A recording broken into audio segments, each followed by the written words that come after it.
Hi. Still making sure I can hear it.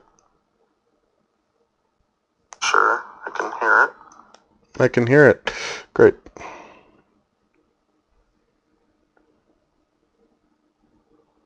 Okay. Alright. Now to pull the game up. Okay. Damn, this thing is awful today.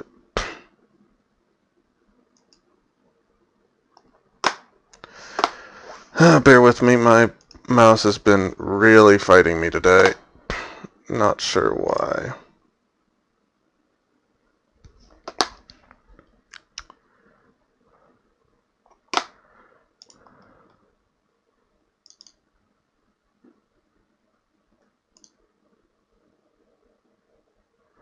Alright, that should do it, but we will double check.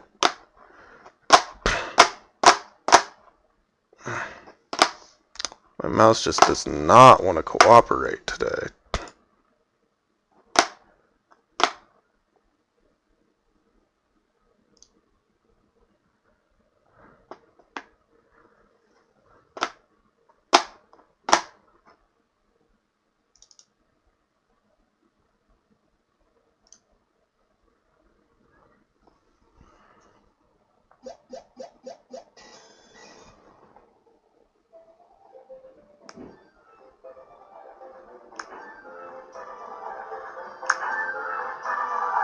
Okay, yep. Okay. Gameplay is visible and audible. Couldn't ask for anything more.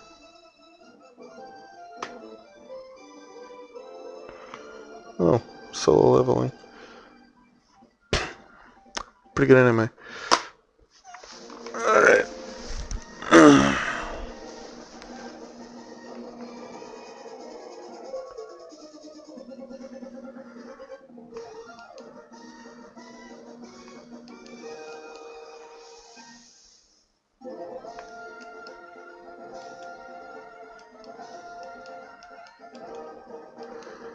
Oh, I don't think that works if the thing's not open. Hold on. Hold on a sec. Because I have a configuration for the emulator.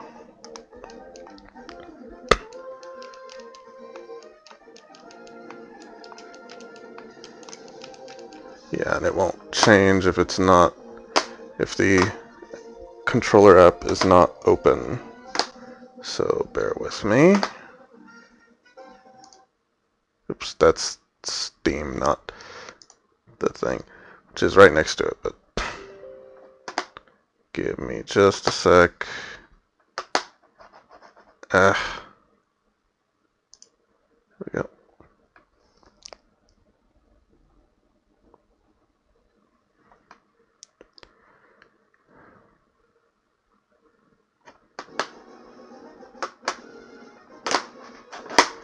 Oh my god, this thing is just awful today.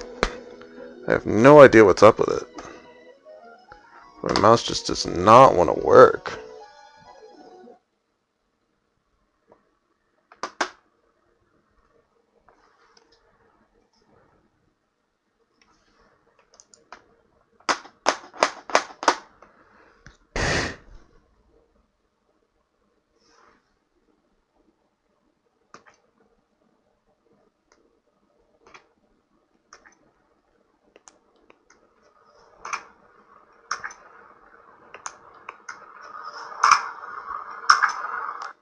Okay, stream's still fine.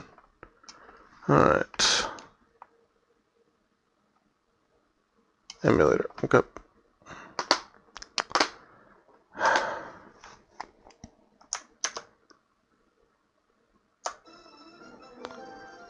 enough. I don't need to worry about the mouse now.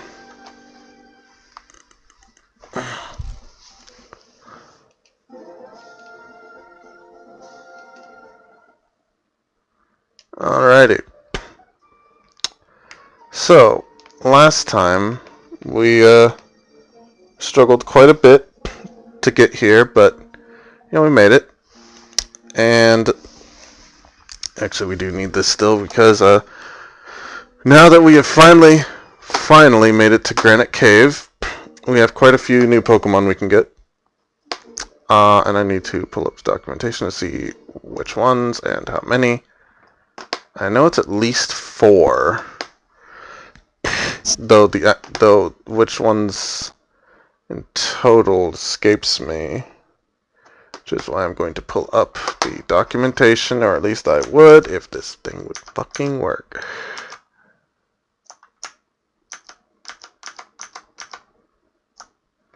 Jesus Christ. Both of these things are just not working properly, and it's really frustrating.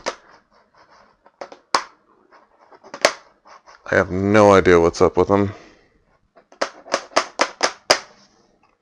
Let's see if turning it off, turning it back on helps at all.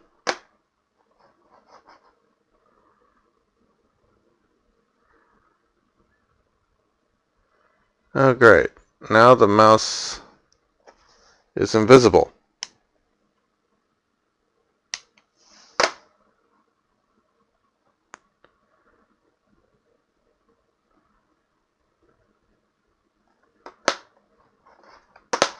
And it still seems to be doing the same shit. But now I can't see it.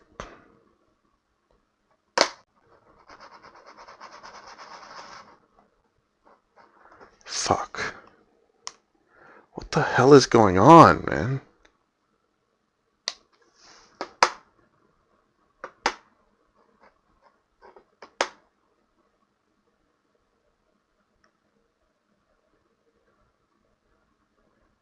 Okay. Finally made it to the tab. For what it's worth.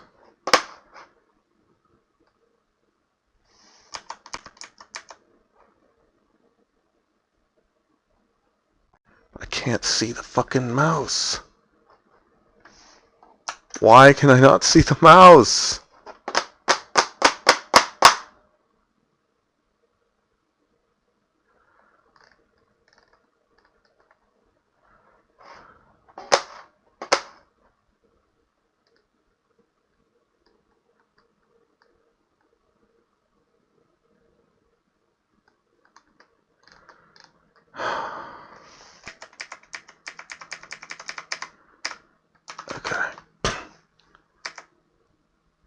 Okay, Granite Cave.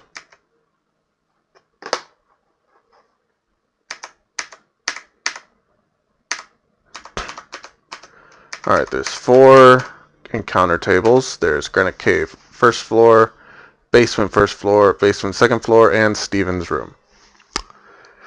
Each have their own encounters. We need 3 from the first room. We need 2 from the second room.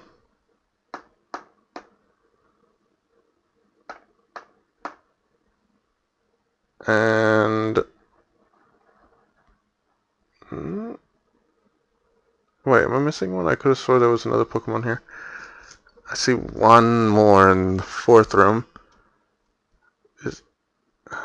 Am I misremembering? Yeah. Well, I guess if it's not here, it's not here, but that's fine. So that's 1, 2, 3, 4, 5, 6, 7. So 7 Pokemon. Some of them overlap in multiple places. This isn't really showing. Oh, it does show me percentages. Okay. Oof. In that case, these percentages are pretty bad.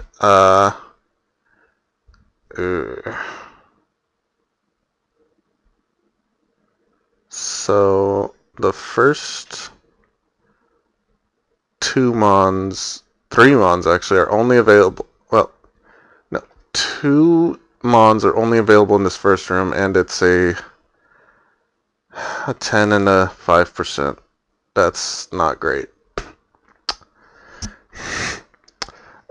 Two more Mons are, that's fine, available in this first room. One's a 10%, but they're 20% in the next room, so that's good. Or 30% actually, because they're in the 20 and 30%, 20 and 10% table. So I think that means they're 30%. And there's one that's a 5% and is a 10% in the next room. There's a 4 and 1% in the next floor. That's a 20% in the floor above it. A 10% in that same floor. That's also 10% in the last room. And I believe that's all of them. I don't remember that Pokemon. I don't think that's a Steel type. I can double check real quick. If we have 8, that'd be good, but I don't think we do. Yeah, I knew that was a Gen 8 Pokemon, which I don't remember it very well.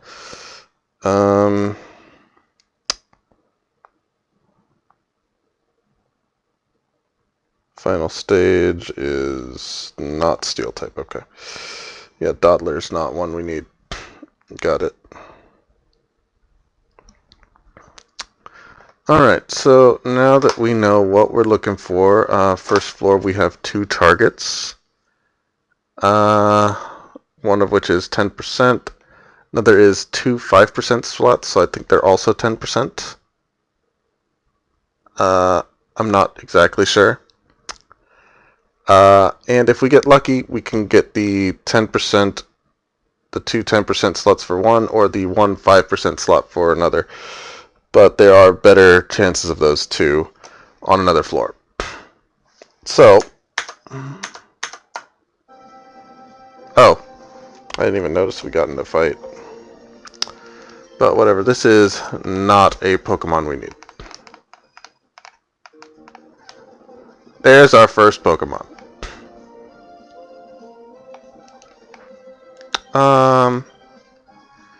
Did we buy Pokeballs? We did not. Okay. We're gonna go buy some Pokeballs after we get this.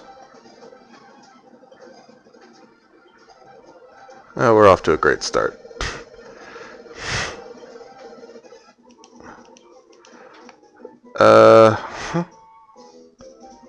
Okay. We caught an Onix. We do need to think of a name. We're not gonna... We have time because we're gonna wait until we find a good one first. Oh, did we catch this last stream? Huh. Maybe I did it off stream, I don't remember. But, I don't know if this is any good.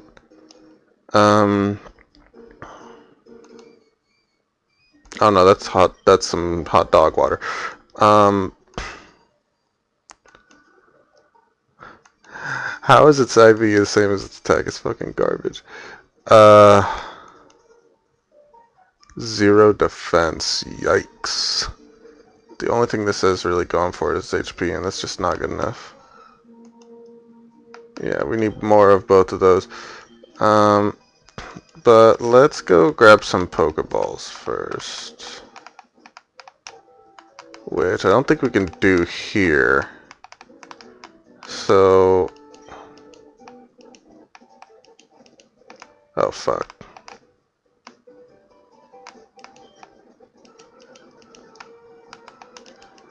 Oh, this is not good. Because there's no mart in this city.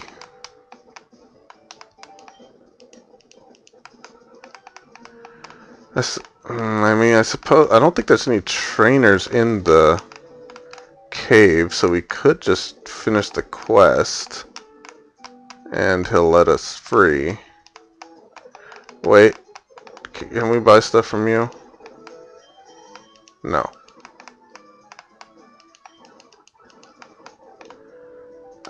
We can try it.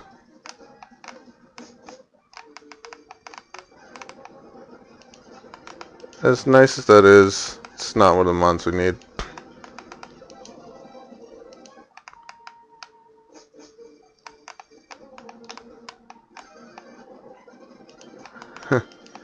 Also cute, not one of the things we need. Oh. Oh. Rock blast, huh? That's useful. Hey, there's one of the ones we need. We'll catch it. Bubble beam should be safe. It's a steel electric, so it resists ×4 or not. Okay, it's okay. And those are electric rocks, so unfortunately they're no good to us. Oh dear. I don't like that. I don't like that at all. But now some of those encounters I saw make sense.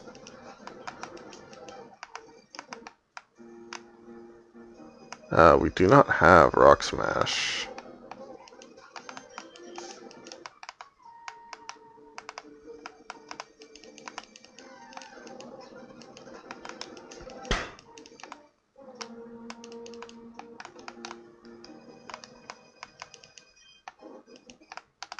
Okay, that may be useful later in the run. Hard to say.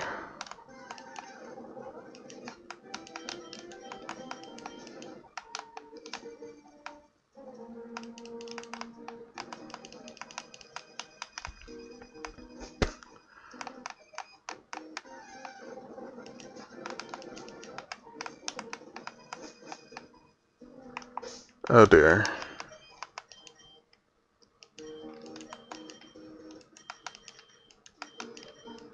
None of these Pokemon can know Flash.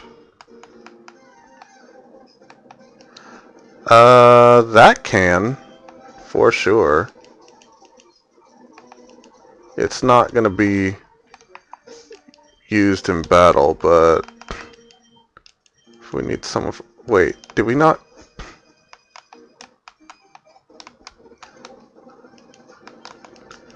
Did we not ever get Flash?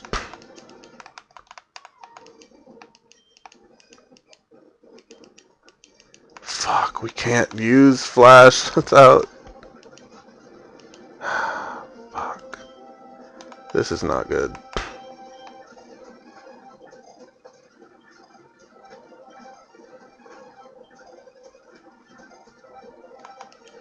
How many more do we're out of Pokeballs.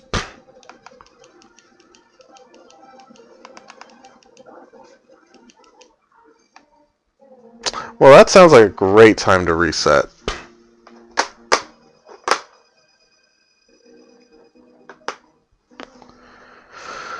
Okay.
Oh my god.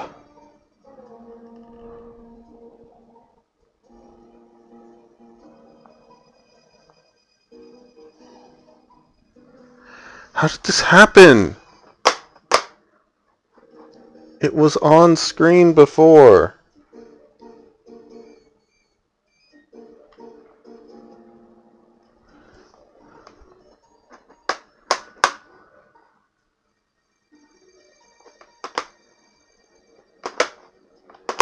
It's still doing the same shit. Just now I can't see it.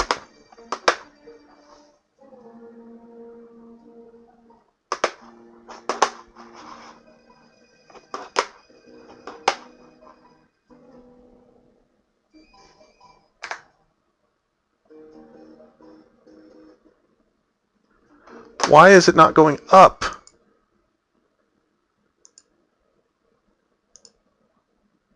What just happened? I don't even know what just happened. God damn it, man.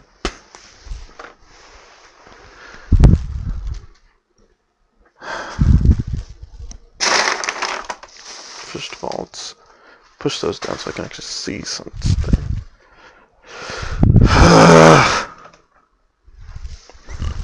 This is actually worse than the stream just turning off at random.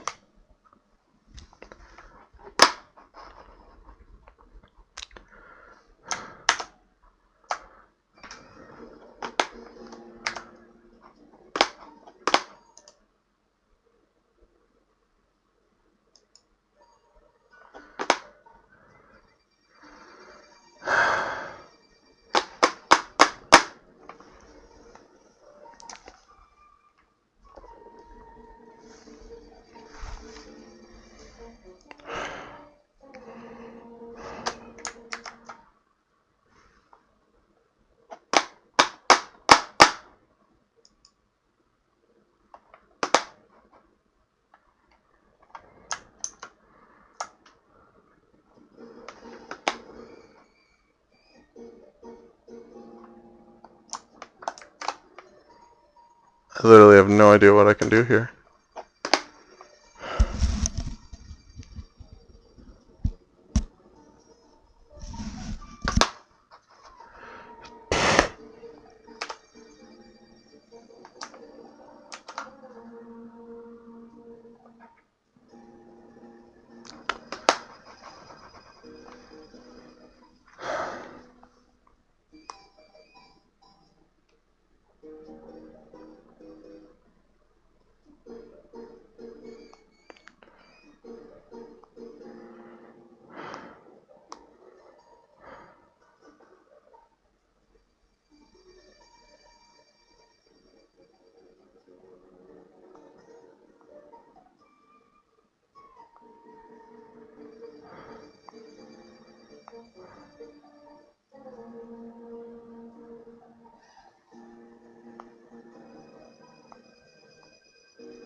Oh my god. Okay. Fucking finally worked. Nice.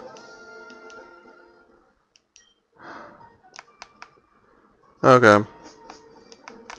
So we now know we cannot flash. And we really can't catch anything feasibly with the Pokemon we have. No, nor with the amount of balls we have. So our only option is... And we can't fight the gym leader until we... Because the place is locked. So our only real answer is... blindly stumble our way through... Okay. Whatever. Blindly stumble through the cave and hope we can get to Steven.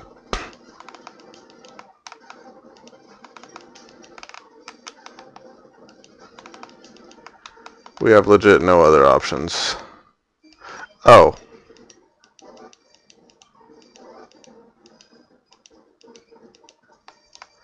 I feel fucking stupid. What the heck?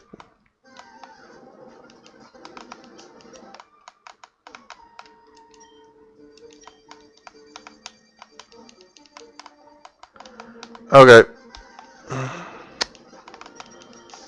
So, I'm stupid. Could have literally saved ourselves if we had just walked down. I mean, I guess it makes sense that that would be the same room and it would be dark, but I didn't really have anything to suggest it. But I'll still take the L.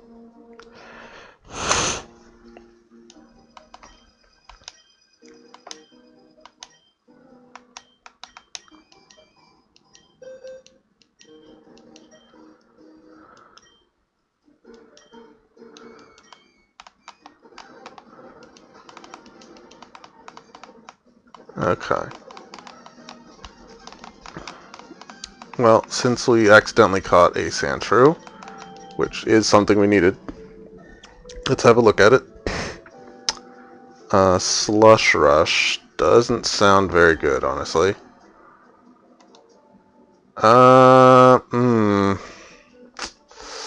It's got good speed, good attack, good HP, but those defenses are just paper. And double check.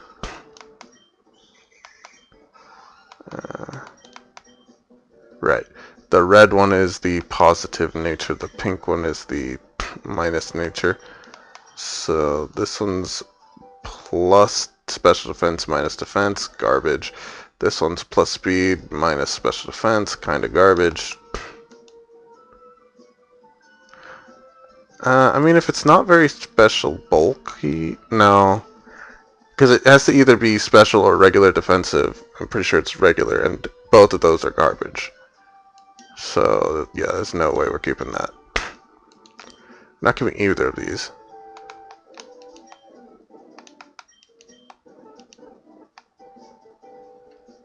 Okay, I have a bad feeling that if we get on this, we can't come back.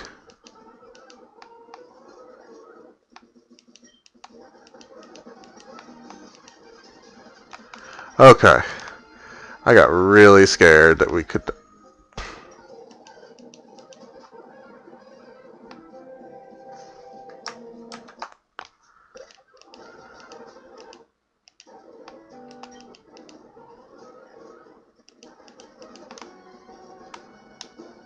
Oh, God.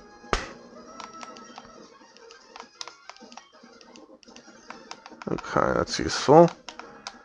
Will you let me go home?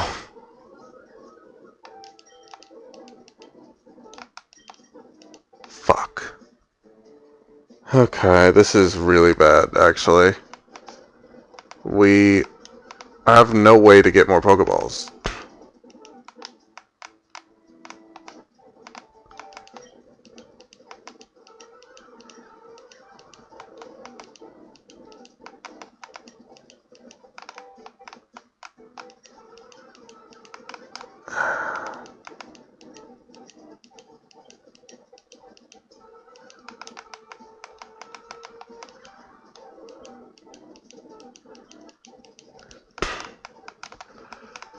This is really bad.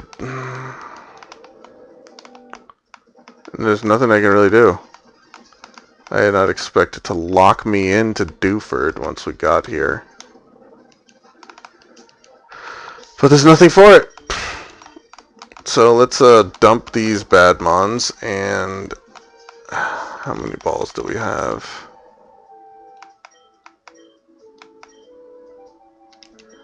We have to catch 7 Pokemon with 13 balls.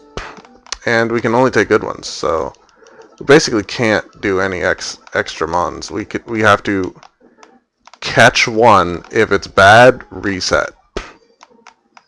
That's basically where we're at right now. I can't risk it because I haven't saved yet. Oh man. I forgot to actually dump the bad mons.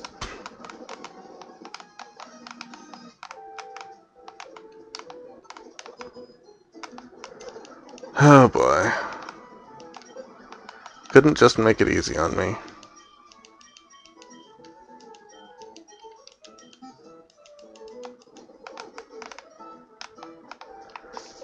Maybe I should actually be using, Tower in front. Because Tower's a bit weaker. It has an orange berry, we need to take that off. Because it'll get damaged during this. Tower's weaker, so its attacks have less chance of fainting the Pokemon.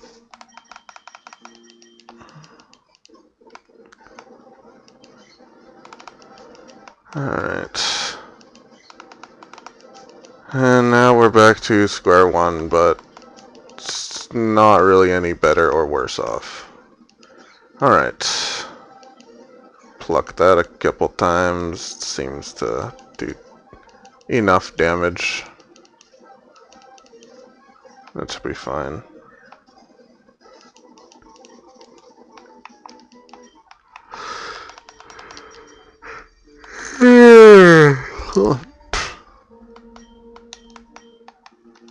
So being an Aggron, speed means nothing because it's super slow. Let's look up all these Pokemon stats actually.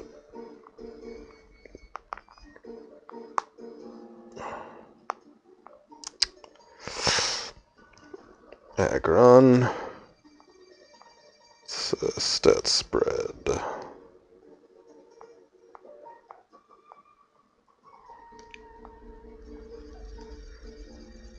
Yeah.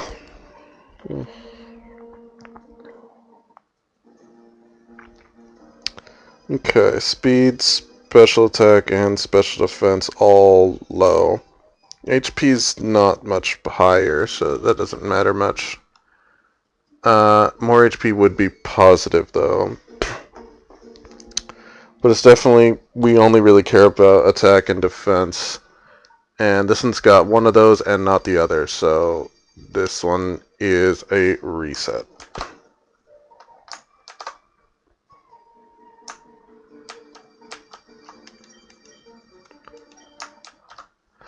Okay, because I think it's emulating like the actual command, which I don't think you can do in a menu.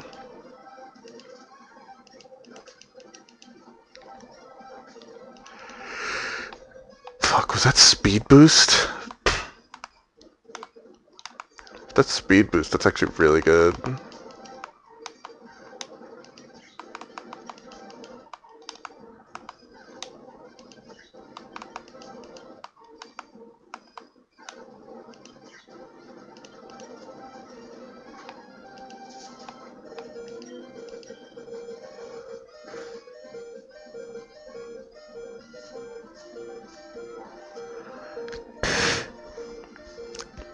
No, it's weak armor.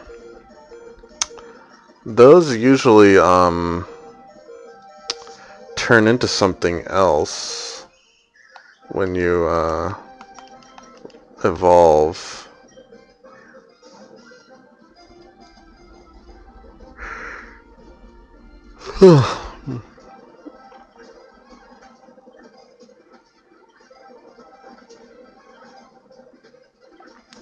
Yeah, I just remembered another thing. If I can't catch it in one ball, it's also basically useless.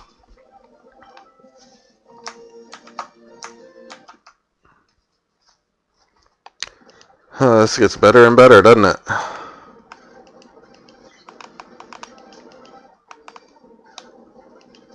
I could maybe get away with getting half of these Pokemon, maybe, and battling through the gauntlet to Slateport.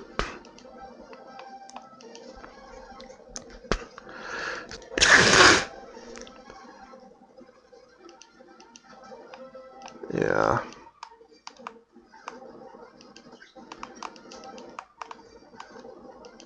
For the record, the only two we really care about on this floor are Aaron and Onyx. Qfant has higher chance on the next floor, as does Togedemaru. But of course, Togedemaru probably need another Pokemon in order to actually catch the fucking thing. That might work. Hey, there we go. Okay. I really hope this is good. This is a super useful Pokemon.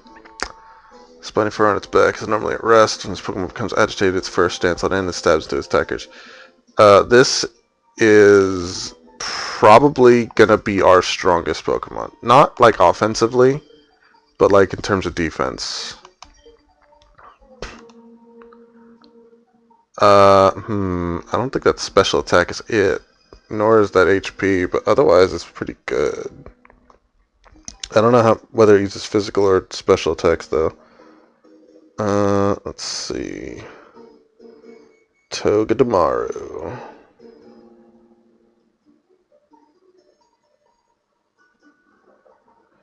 I don't think I ever paid attention to this thing in Gen 7. But this thing is a monster. With Iron Barb, Steel type. Could have Lightning Rod though.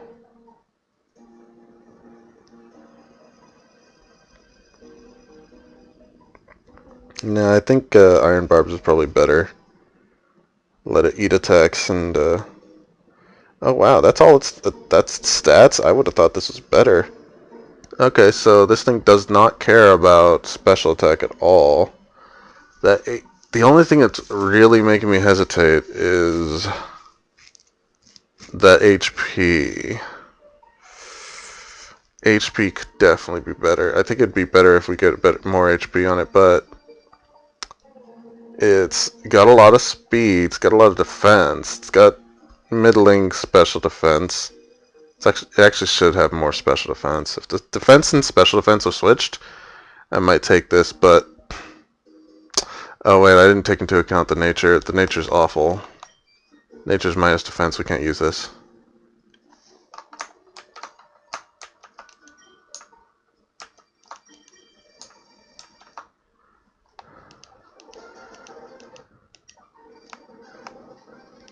Alright.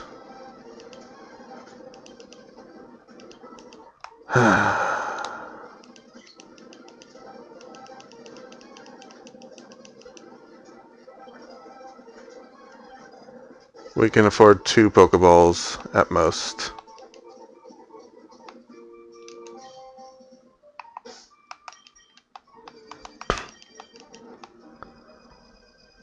Adamant Nature is actually really good. That defense isn't. And neither is that attack. Man, if that... This could have been good. If that defense and special attack had been switched, I would have taken this thing.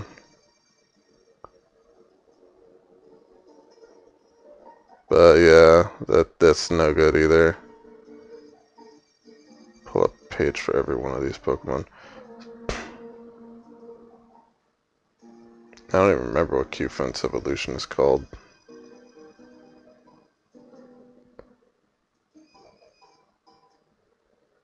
Copperaja, right.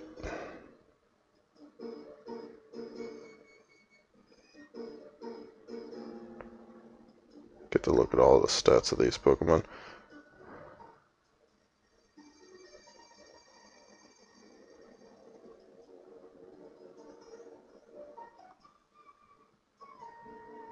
So far we've actually seen all but one of the Pokemon we're looking for. Incidentally. The other one is Magnemite, so...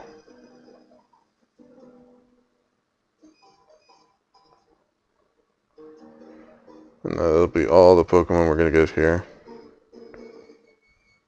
We are going to reset in just a sec. I'm just pulling up the pages for all these Pokemon so that I can see the stats that we ideally would want.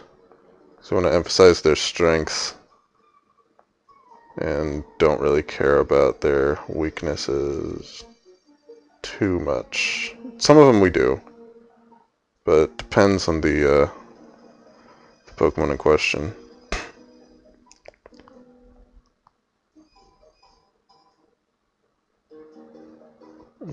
Oh man. We can't even have a use for this one. This one looks really bad. I think we'd need like max speed in order to use this thing. Oh wow. Because that is some garbage stats. I already knew we wouldn't have a lot of fast people, but man, that one. Looking at these stats just hurts sometimes.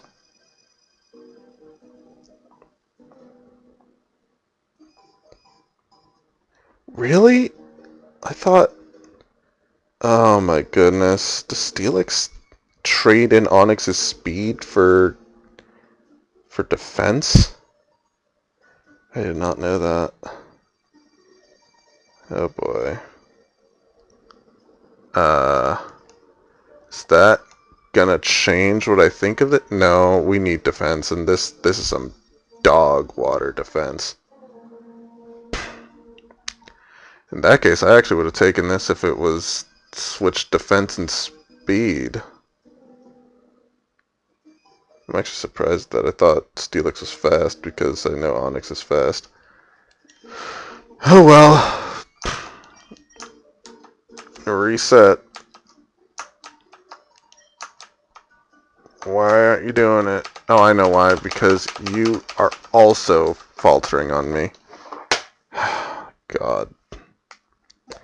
This is not going well.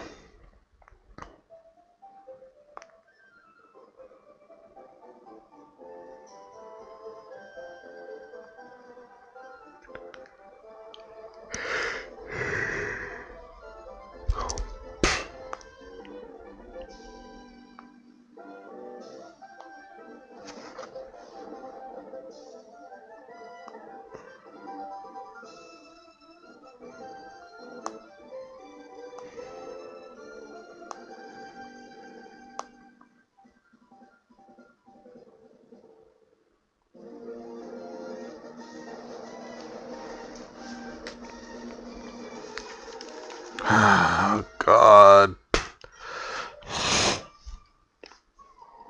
This is a disaster so far.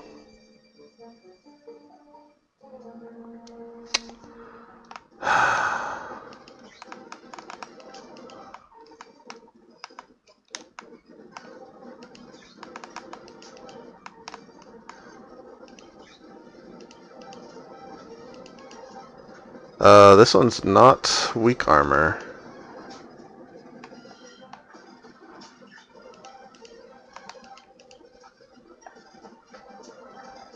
And it's a reset.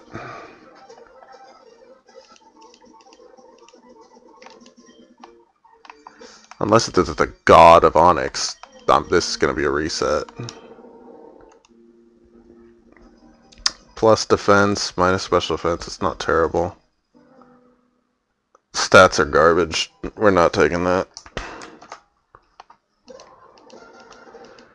Oh, man.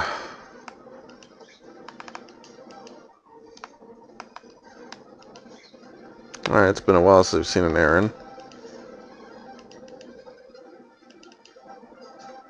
Okay, and it's got a ground move. I haven't seen what it is. Probably Mud Slap, though. But it's got Metal Claw. That's not terrible. Okay, we got it in 2. That's not terrible. Could be runnable. Minus, we don't need special attack.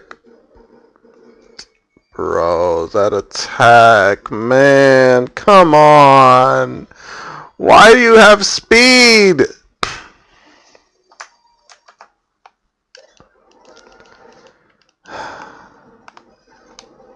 This game is so fucking toxic. Okay, another one without weak armor. What even was the other ability? I didn't pay attention. Okay, we got it in 2. So that's Runnable. Rockhead. Okay. Modest nature these things are. I already know we're going to reset. We can't take modest. Yep. That's...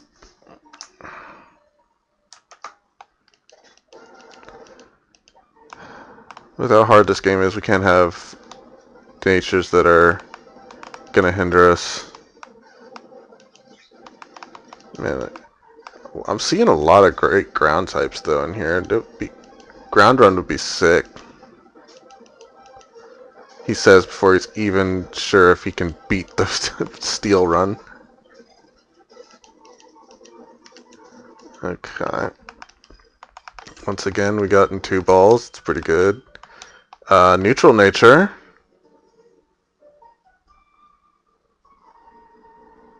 That's pretty good. That's pretty good. Speed won't help once it's a Steelix, but it does help while it's an Onyx. It has pretty good attack.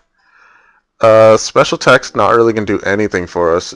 Special defense is low, but with its high IV, it could be useful. It's got really good defense.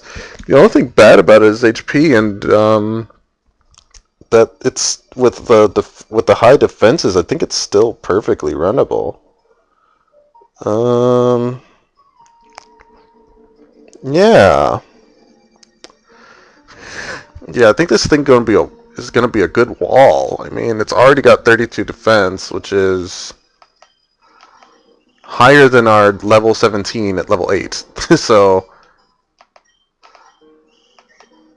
I think we got one. I think we finally, almost 50 minutes into the stream, we have one Pokemon out of 7.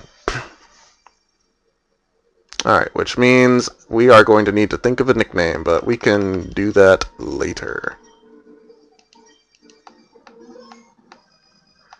Alright. Alright, here's another potential teammate. I am on a bad Pokemon for this. It's okay.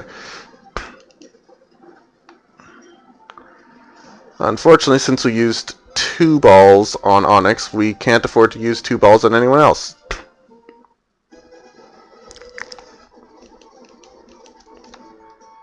Okay, I don't think we've actually managed to catch a Q-Funt yet. Like, even testing. Okay, Sheer Force, it's not terrible.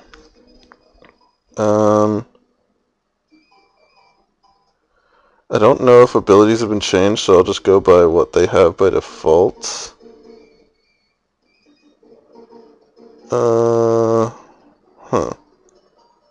According to what I'm seeing, it only has Sheer Force normally.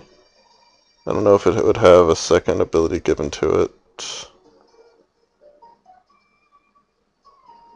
Because the only other thing it has is the hidden ability, which it may allow you to do that here. But I can't say for certain. But Kaparaja isn't a bad one. Alright, and it has a neutral nature. Ooh, those stats are not it. We need high HP, high attack, and decent defenses, and those defenses are not it. Yeah, that's not usable.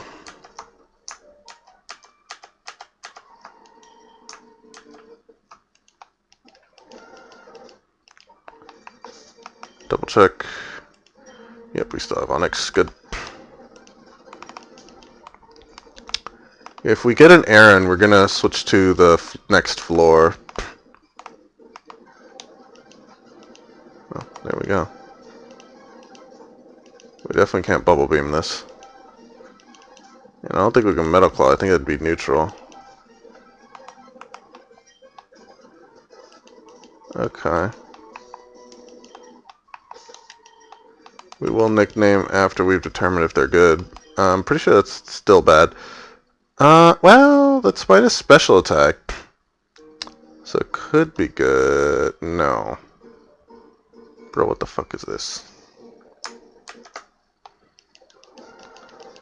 Anyway, yeah, this is the only floor you can get Aaron and Onyx. So that's why we will switch floors after getting them. But Qfent and Togedemaru can be found on the next floor at a higher rates. So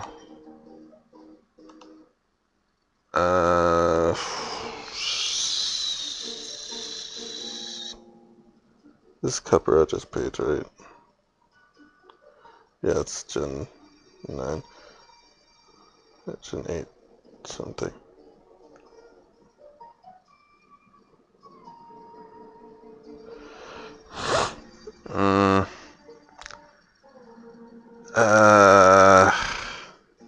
I can't let the attack go for under half.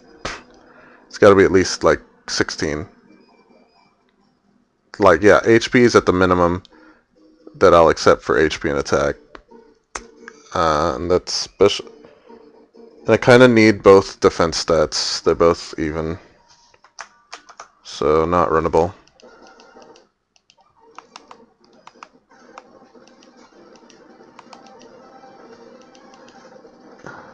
Alright. We've been lucky with the catches, though.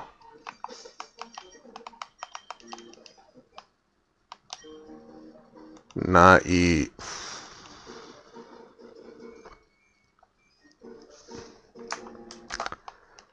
Right. We definitely want errands so that we can move on, though. Faster. I'll try a Metal Claw. Alright. That was 3 Pokeballs. That's not good. That is really not good. We now can no longer catch everything. Yeah, we can only... Well, that's not true. Because if this is a good errand, we still have five Pokemon to catch. It's just we can no longer have 2 balls for everything. Which is... I really wanted that comfort. But that's, of course, assuming this is any good. Which this is... Yeah, I'm going to say... For any important stats, it kind of needs to be 15 or higher across the board. But there are some stats that are less important. Like for Onyx, its HP isn't as important, and its other stats are just so good that I counted for that. And like this, the defense... I mean, even if I was saying the defense is the least important thing, it's hot. It's above the standard that I need it to be. And this one, its defense is awful, its HP is awful, but this is going to be an attacker, not a defensive mod, so its defenses aren't as important. I'm pretty sure anyway. I mean, I could always catch a new Rookidoo. I mean, I can't right this second because of being locked in unexpectedly, but like, catching a new Rookidoo is not an issue at all.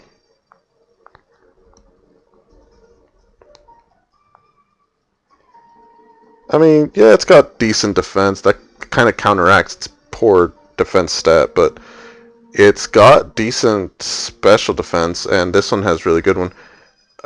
Actually, its HP is actually really low, which is not great, and I've already been feeling the effects of that. But for Corviknight, Corviknight's a very useful mon for other things. Its main defensive tool, I feel, is going to be its flying type, which will let it avoid ground moves, which will be very deadly for a lot of the other mons. Anyway, in light of all that, I kind of need the defense on this one. Basically, the left side needs to be all above 15. The right side's completely irrelevant. Though if I can get special defense above 15, that would also be good, but not necessary. That's how it's going to be for most of the walls that we get, I think.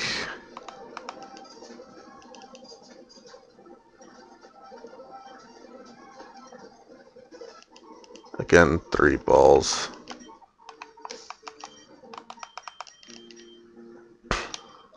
Neutral nature. So the attack and defense are good and runnable, but there's a limit to how much I can go for the HP. If it's under double, if it's single digits, it's not runnable. If it was between 10 and 15, I would take it for HP, but if the attack and defense were switched, I could take it, but I can't. I can't. Especially because it keeps taking fucking 3 Pokeballs. Alright. Q-Fent run.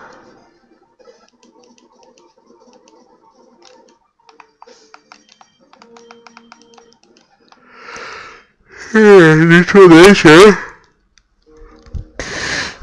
No good.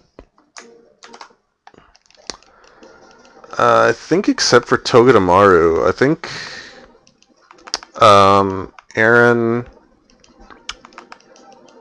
and Q-Fent both need kind of the same stats.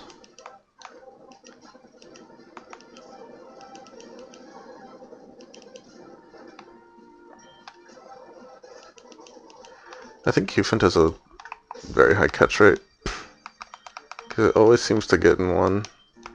Oh, you can get hidden abilities. That's actually very important.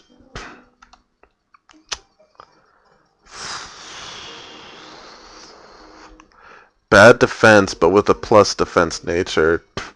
Really good attack, good HP, and it's got the hidden ability.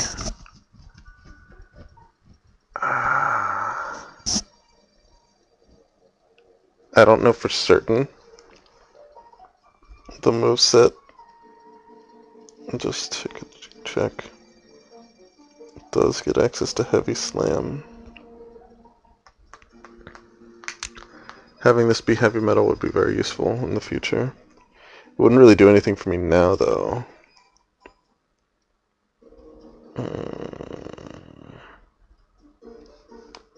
No. We're not going to compromise for nature when one of its main stats is almost non-existent.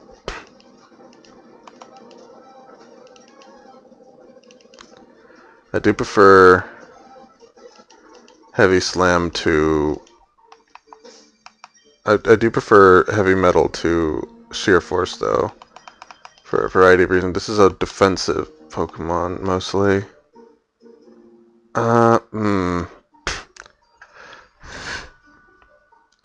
The attack's not where I'd like it to be, but it is plus attack nature, so that could compensate for it in the long run. The defense and HP are perfectly good, very runnable. Did I need special defense on this?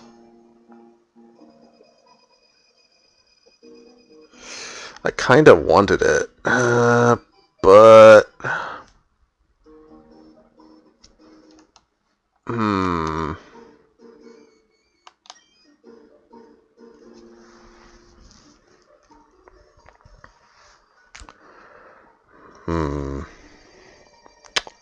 This is a tough choice.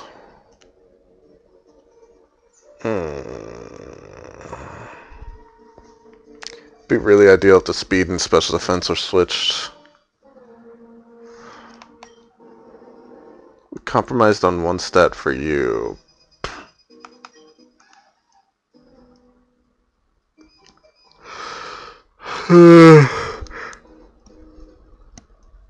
How often are we going to be having this thing go into special attacks, realistically?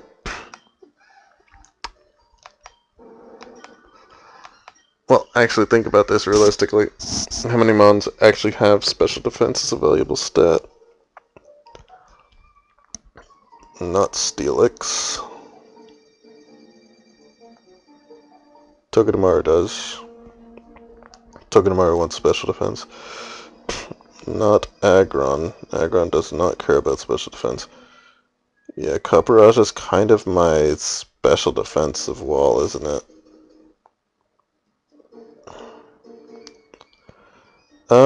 Magnezone has decent defenses. Magnezone's actually really good. I kind of need everything with Magnezone. That's not great. But, you know, we'll get there.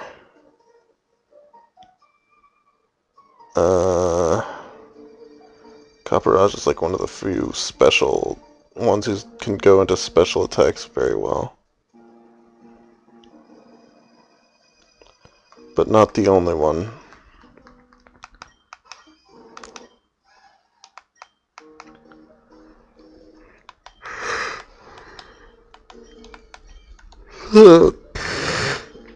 Because I mean, with these two stats, they can eat up special attacks pretty easily.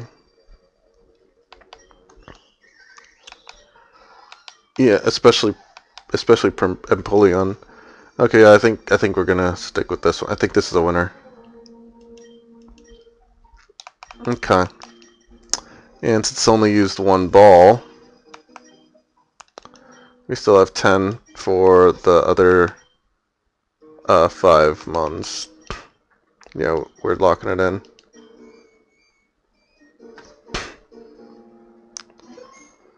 With how difficult this is, it's much more than I expected. We're probably going to end stream after we catch everything. Okay. I expected that might happen.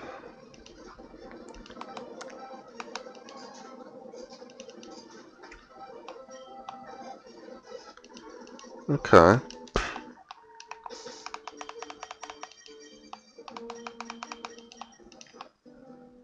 Also heavy metal. Minus speed plus special defense. That ain't it.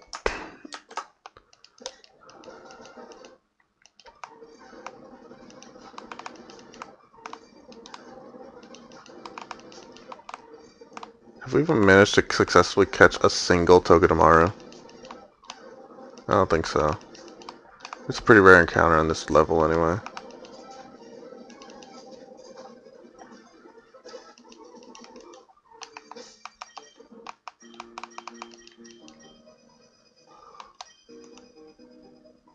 Oh, God, I can't.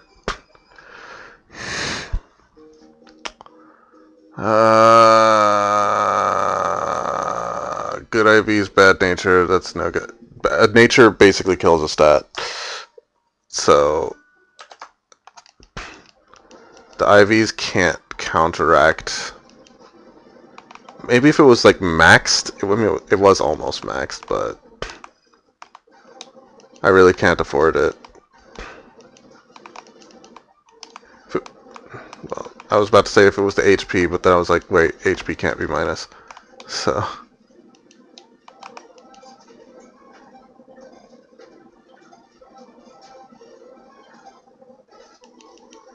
Three Pokeballs, not ideal. Means we have 7 left.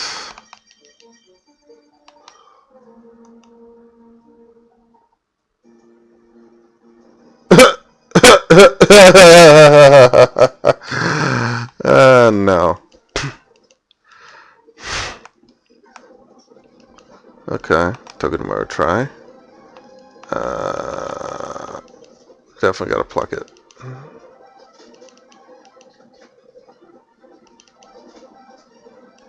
We'll try Metal Claw.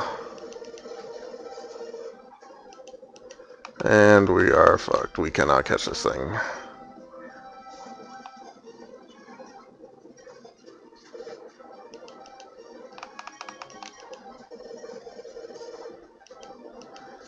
Right.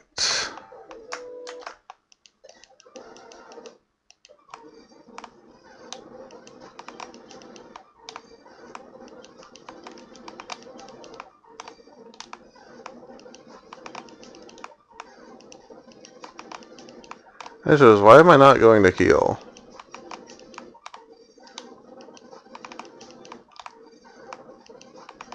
I don't really need to heal to catch Aaron. I need to heal to catch Togedemaru. I don't think I can take it.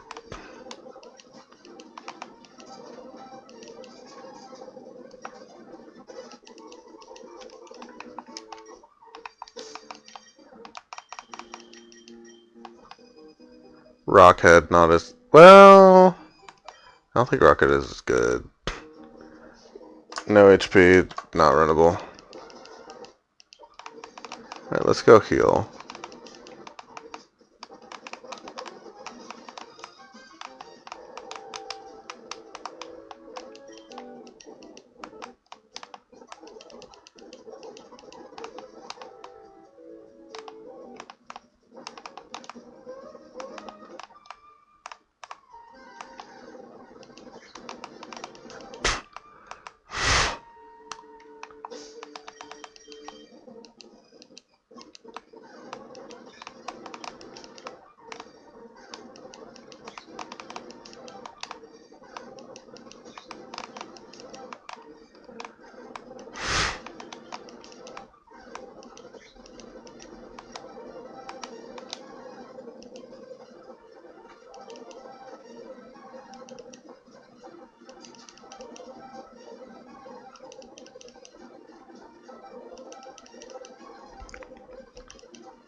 Oh boy.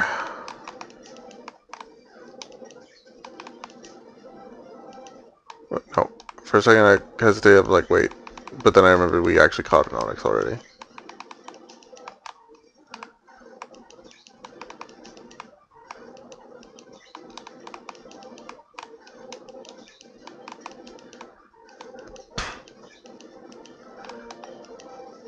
Tower cannot handle Togedemaru at all.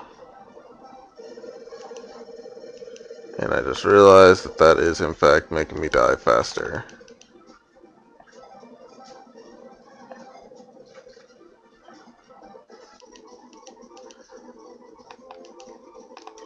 We did catch one before, I remember now.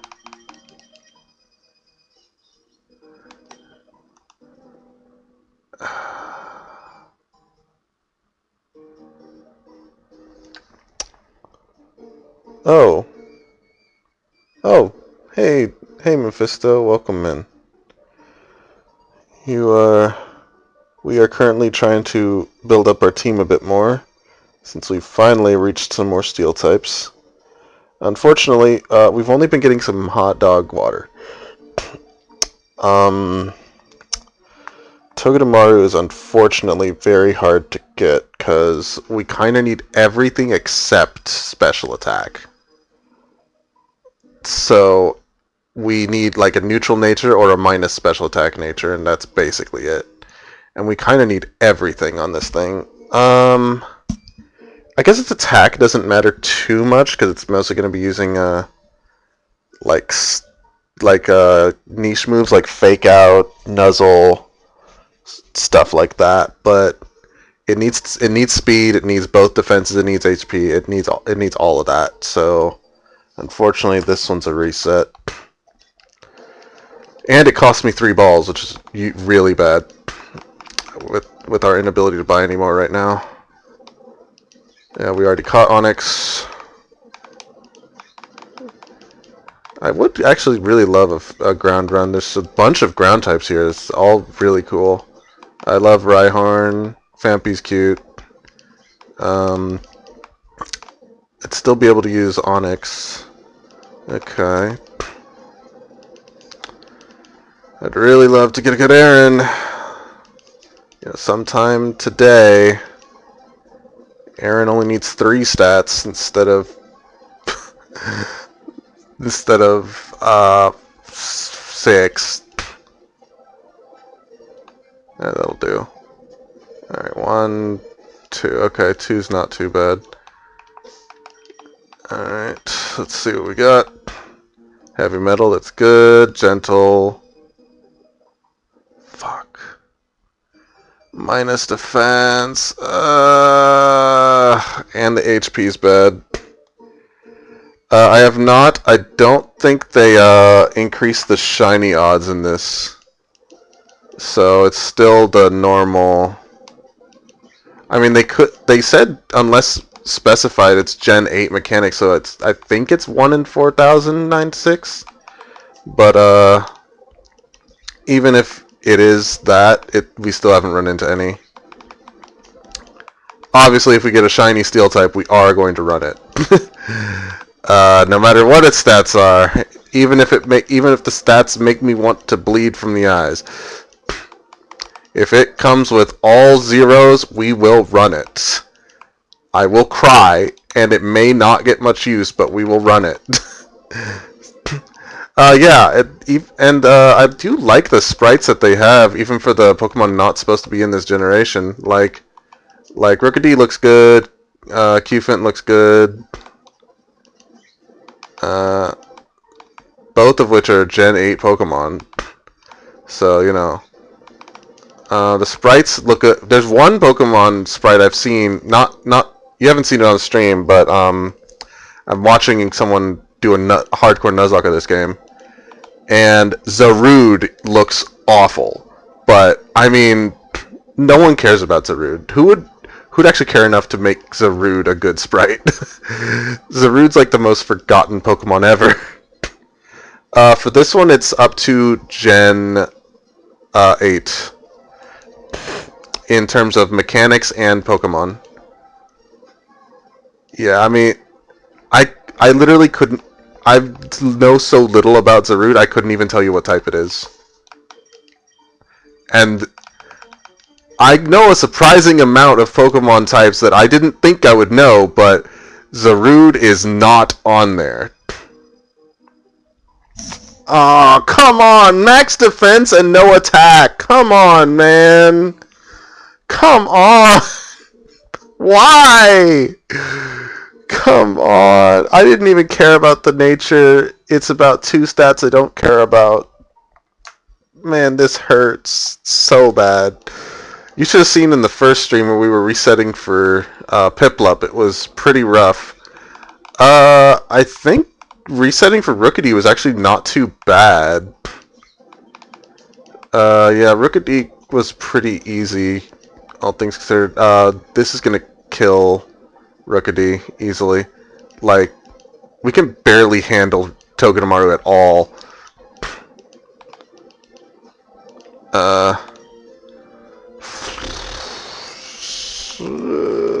Metal Claw?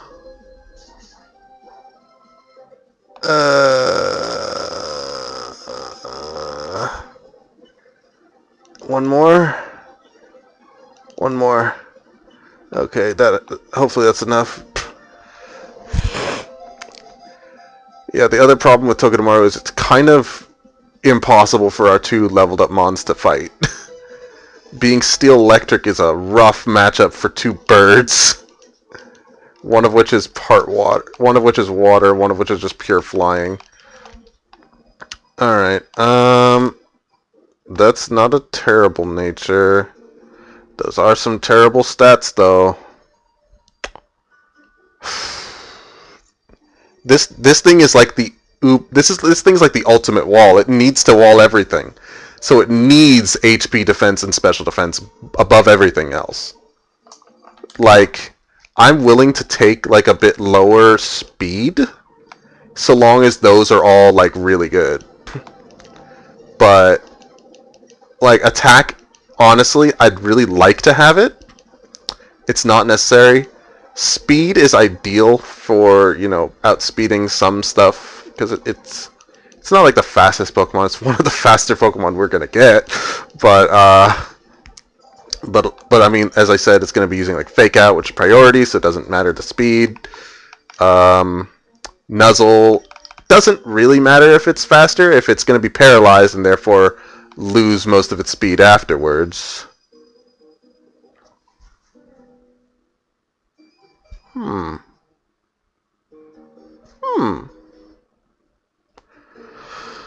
These are the bare minimum stats that I asked for. Ugh. I really want the attack to be higher, but I did say I want it to be at least 15 and I'd run it. Nature's basically meaningless because it's for two stats we don't care about.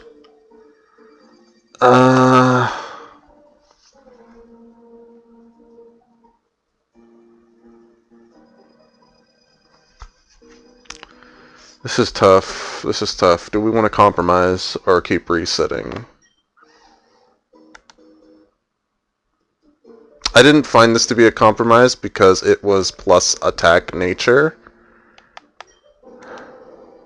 And this one I didn't find to be a compromise because its high defenses compensate for the somewhat low HP.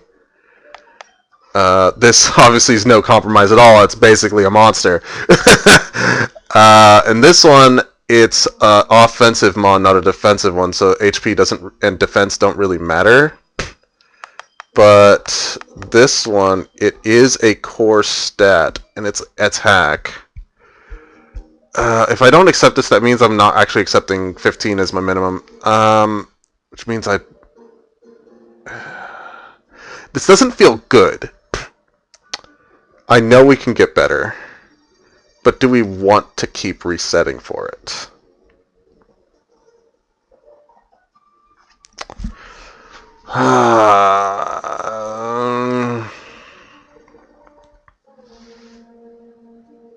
Yeah. No problem, no problem. Take your time. I'll still be here.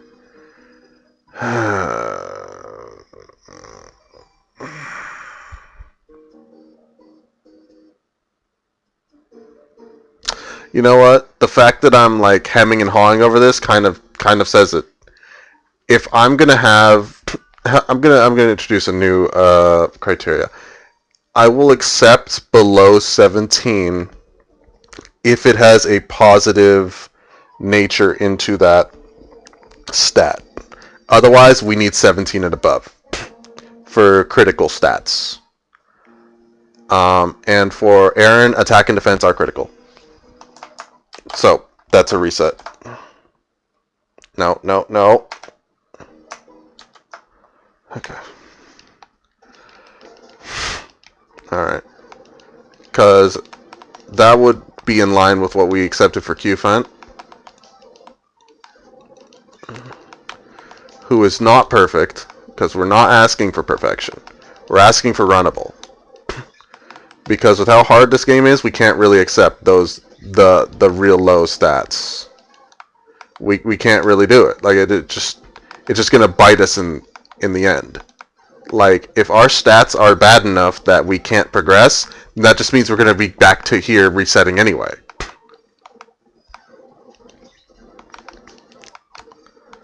It's a shame that thing was very close to what we wanted, but we needed a bit more attack.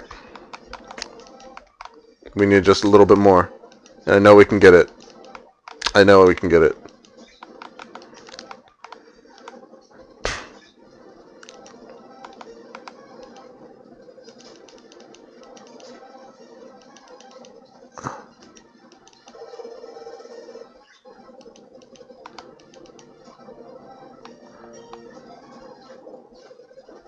It has twin needle? I didn't notice that. Oh, well. We basically need a god for Togedemaru. We basically need the god Togedemaru. And I'm sticking to what I said. So we need 17 for HP, attack, HP, defense, special defense, and speed. Special attack does not matter at all. Attack, ideally, would be 17 or higher. But any of defense, special defense, or speed are acceptable if they are between 15 and 17. If they're 15 or 6, if they're 14 to 17 and are positive natured, like this one, is not it. That is not it. Okay, another quick one.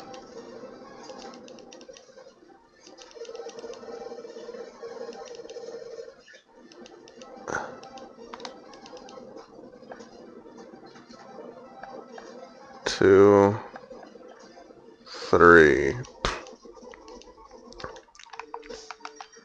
After we get all these Pokemon, we're also gonna have to nickname all of them.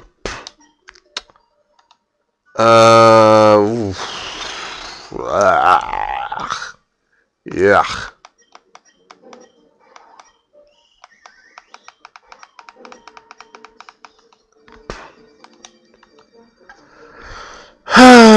You're not it. You're not it, bro. You're not it. Togedemaru is going to be the hardest one to catch because it just needs so much. Like the other ones, I don't need perfection. Togedemaru has to be perfect, basically.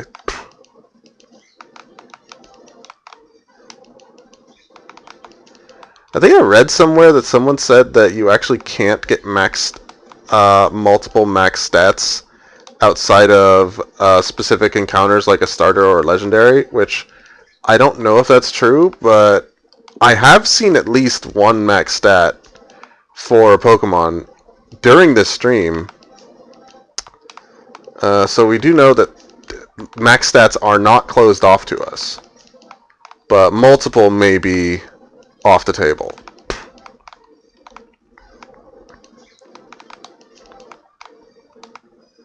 Which is unfortunate, but I mean, we weren't asking for maximum stats. We're not going like, okay, if this Togedemaru doesn't have 31 in every stat, it's hot garbage. No, we're not saying that. That's way too much. Like, I'd have to figure out how to RNG run and bun for that. Did we already? We did not. We reset that.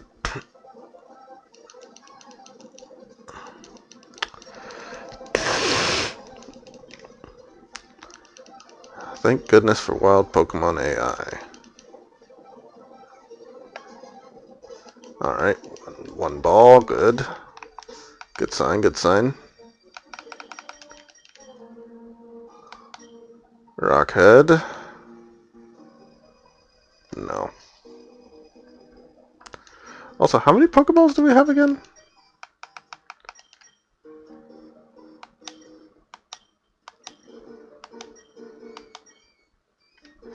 10, right.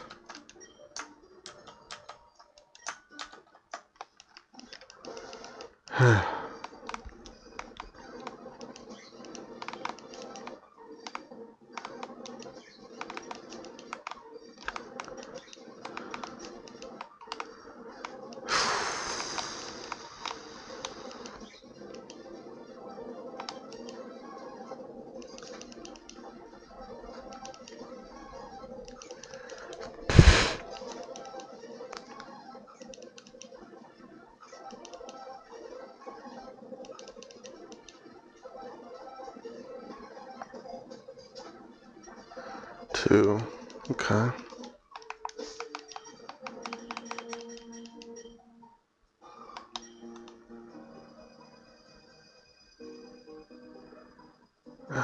And like before, a minus nature is basically a dead stat, so we can't accept it.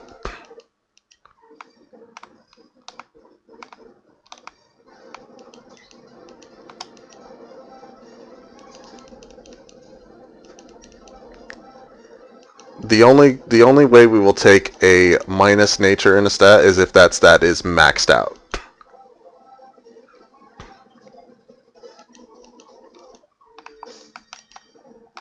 As much as I get digs at me, we will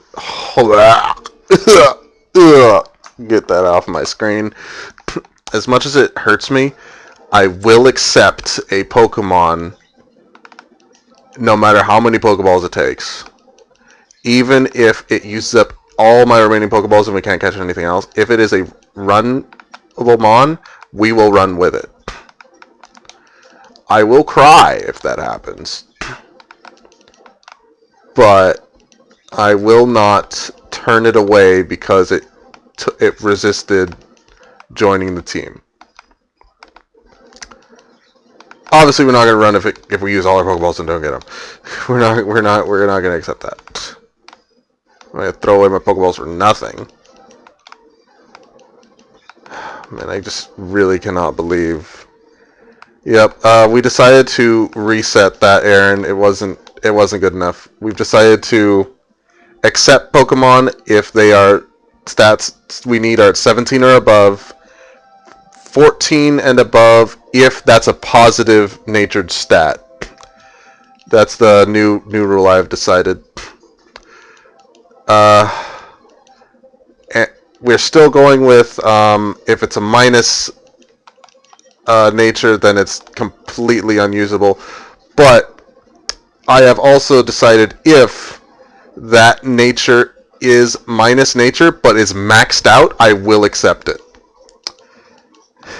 If we happen to get that. So if I have 31 in the stat and it's a minus nature to that stat, I will still take it.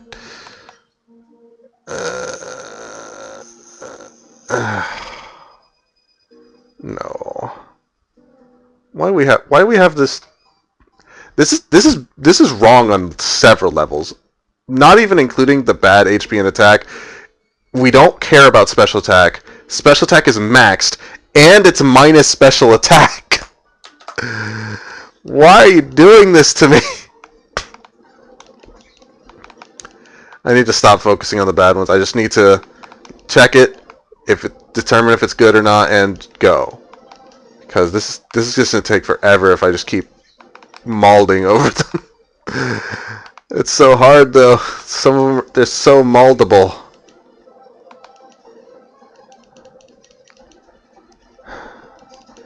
The extra worst part is that how hard it is to catch Togedemaru.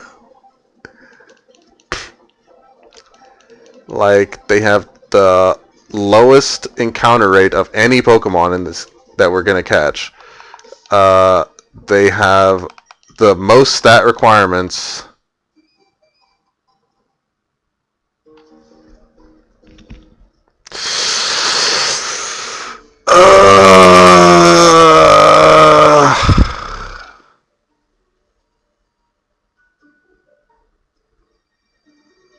That's really good attack.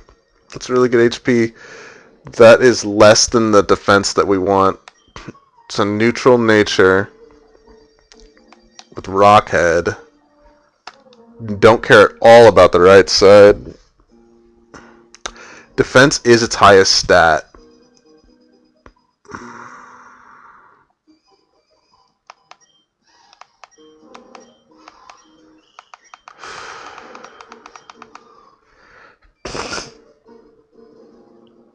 I'm going to do a little test before we make a decision on this.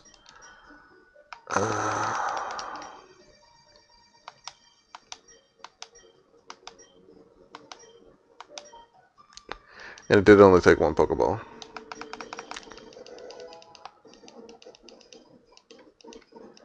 It learns Rock Smash. That's fine. I wasn't really going to determine it based on its moveset. Rock Tomb is better than Tackle. And 100% accurate, that's good. Headbutt.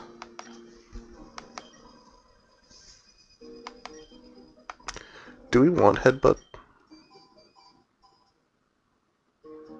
No. Too much RNG. We don't want that. Alright.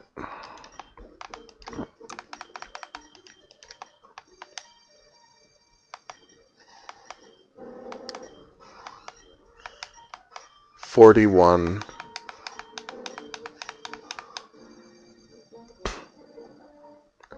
Does anyone have better defense stat? These two do.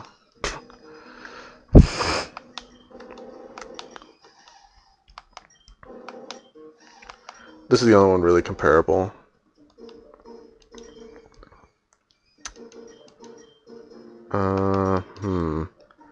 This could be runnable. Because part of the reason I didn't accept the low attack is because I have so few attackers. But like everyone's a wall, so having one of the walls be a little bit weaker isn't too bad. Do I want bind? prevents switching. That's the only thing I really care about. No. I don't really think I need to prevent switching. Even if I use Encore on someone. Oh, and that would be a better way to do it anyway. Especially because it's Onyx. I don't think I'd really need to do so. But Screech I feel is valuable. There's nothing I would do with Rock Throw I can't do with Rock Tomb. Especially since Rock Tomb is 100% accurate. Alright. 63, god damn. This thing's a beast.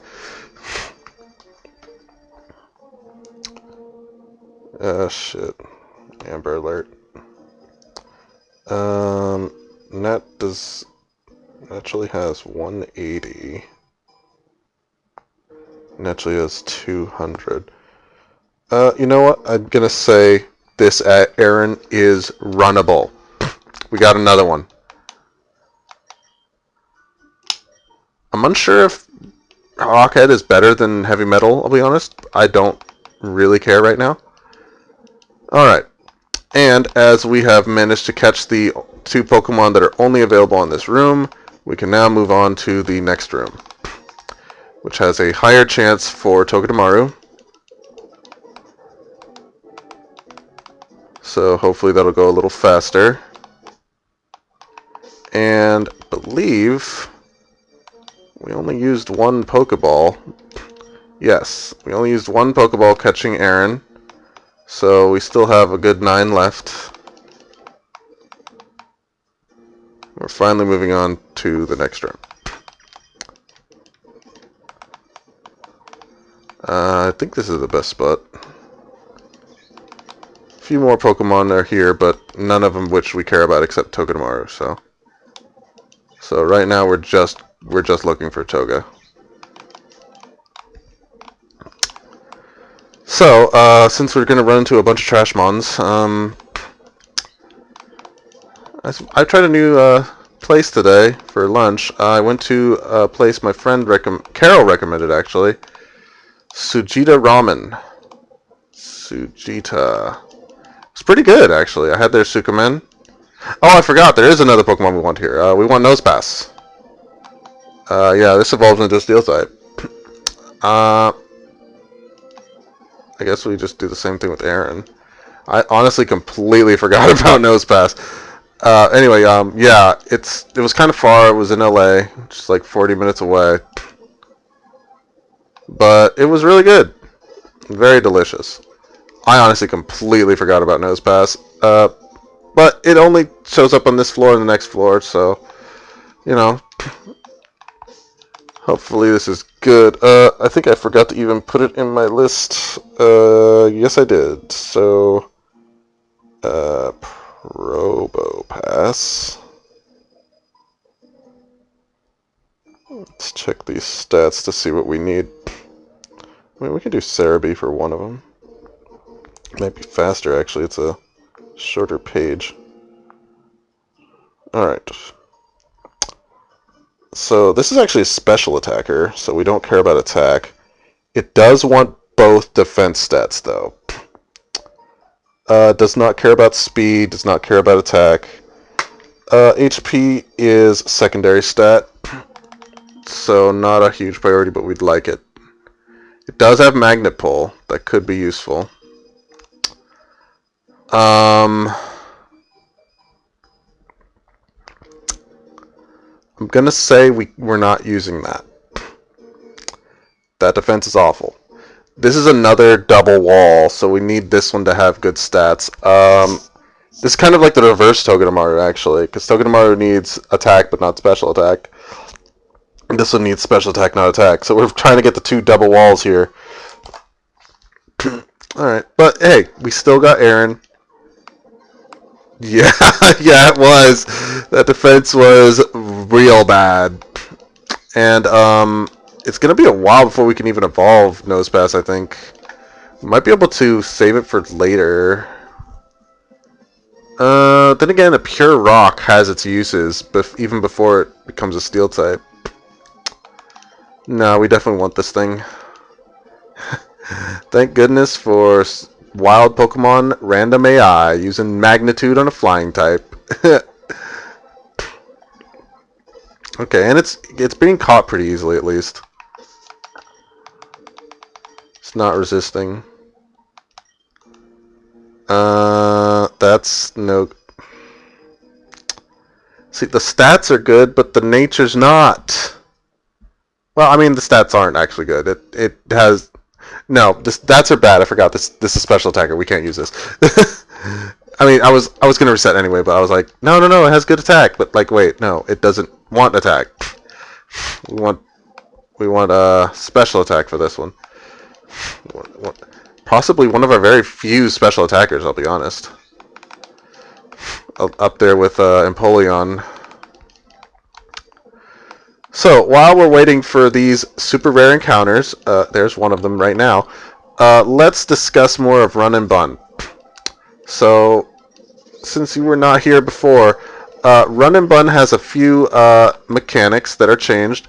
Everything not specifically mentioned, they said, is Gen 9 mechanics.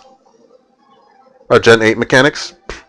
But, for one thing, Pokeballs are the only items you can use in battle, at all. You can't. Battles are set to set mode. Cannot switch without using a turn.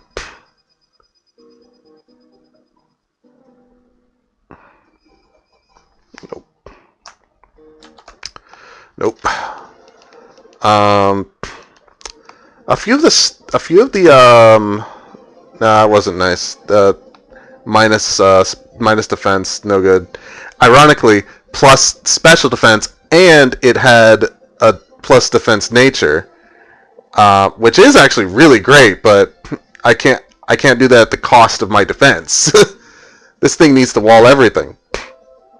But I think paralysis lowers speed by 75% instead of 50, which is crazy. Oh yeah, run and buttons. It's cool. There are actually forced level caps. Because you might have noticed every time we fail to catch a Pokemon and kill it, we don't get any experience. Because right now our level cap is level 17.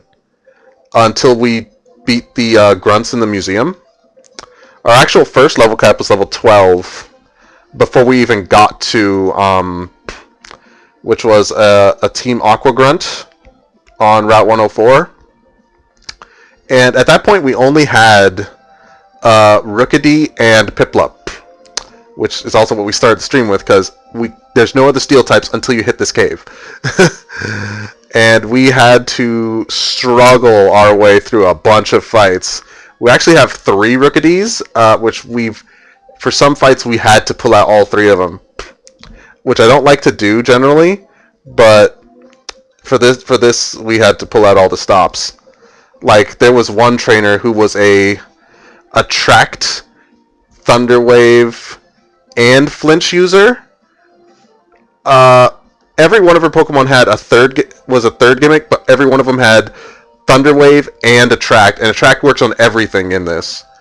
I don't think it works on genderless Pokemon, so maybe Magnezone could be a good answer against those. I'm not sure, but I know it works on both male and female. But I guess we'll find out. What else? This does have Gen 6 crits, so crits are not double, they are 1.5, but they are 1 in 16, not 1 in 24. So they're weaker, but more common. I think weathers are permanent, but I don't think there's any Pokemon you can get that have weather abilities. I think all of those have been removed, maybe.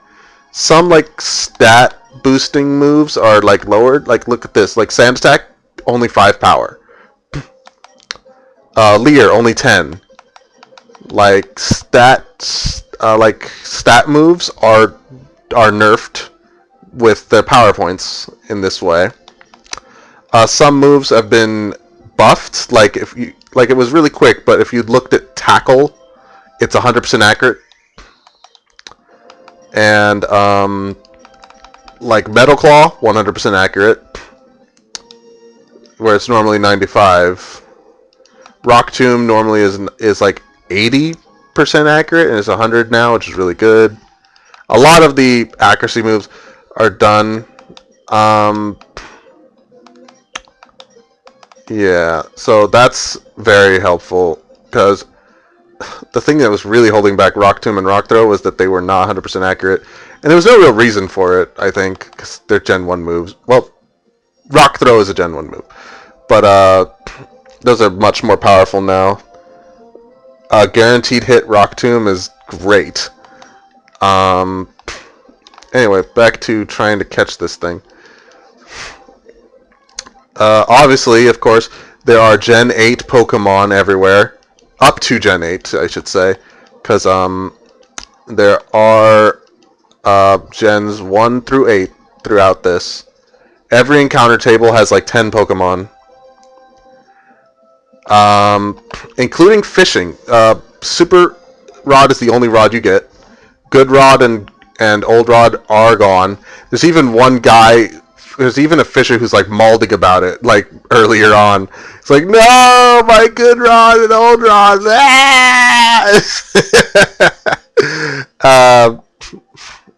Which is kind of funny, but okay, we got him. Hopefully it's good. I think he's in Dewford, actually, the guy malding, so we can go see him in a sec.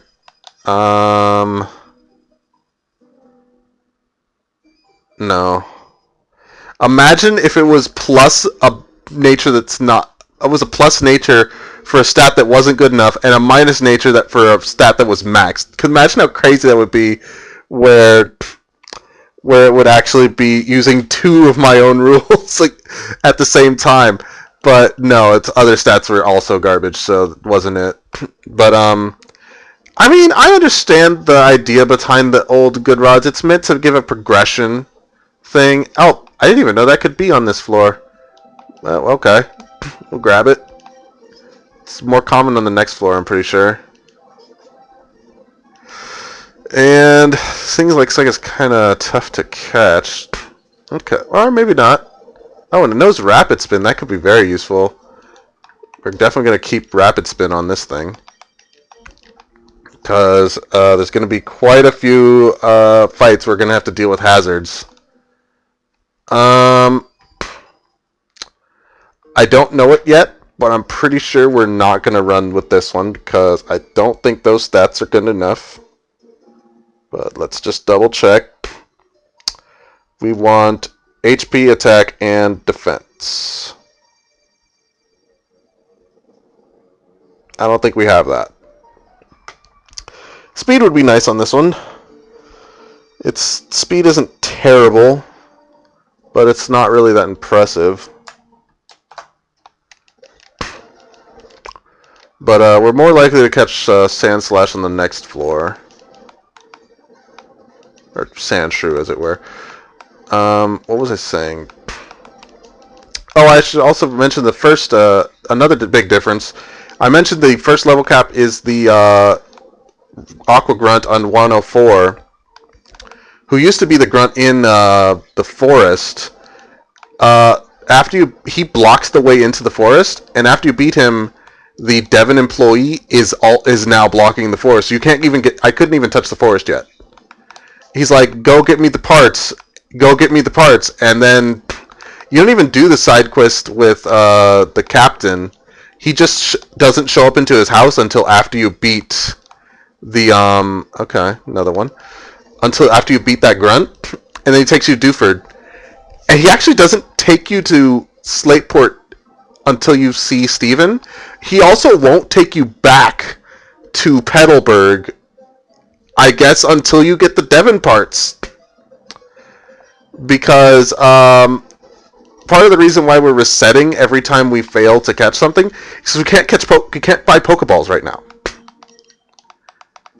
So we started with 13 Pokeballs, and I'm like, okay, well, I forgot to grab Pokeballs. Let's go buy some. And he's like, did you talk to Steven yet? I'll talk to you when you do. There's no mart in Dewford Town. So I was like, okay, let's go get Steven. We talked to Steven. We got the letter, and we talked to him. It's like, okay, I'll take you to Slateport, yeah? Say no. Okay, I'll see you when you're ready to go.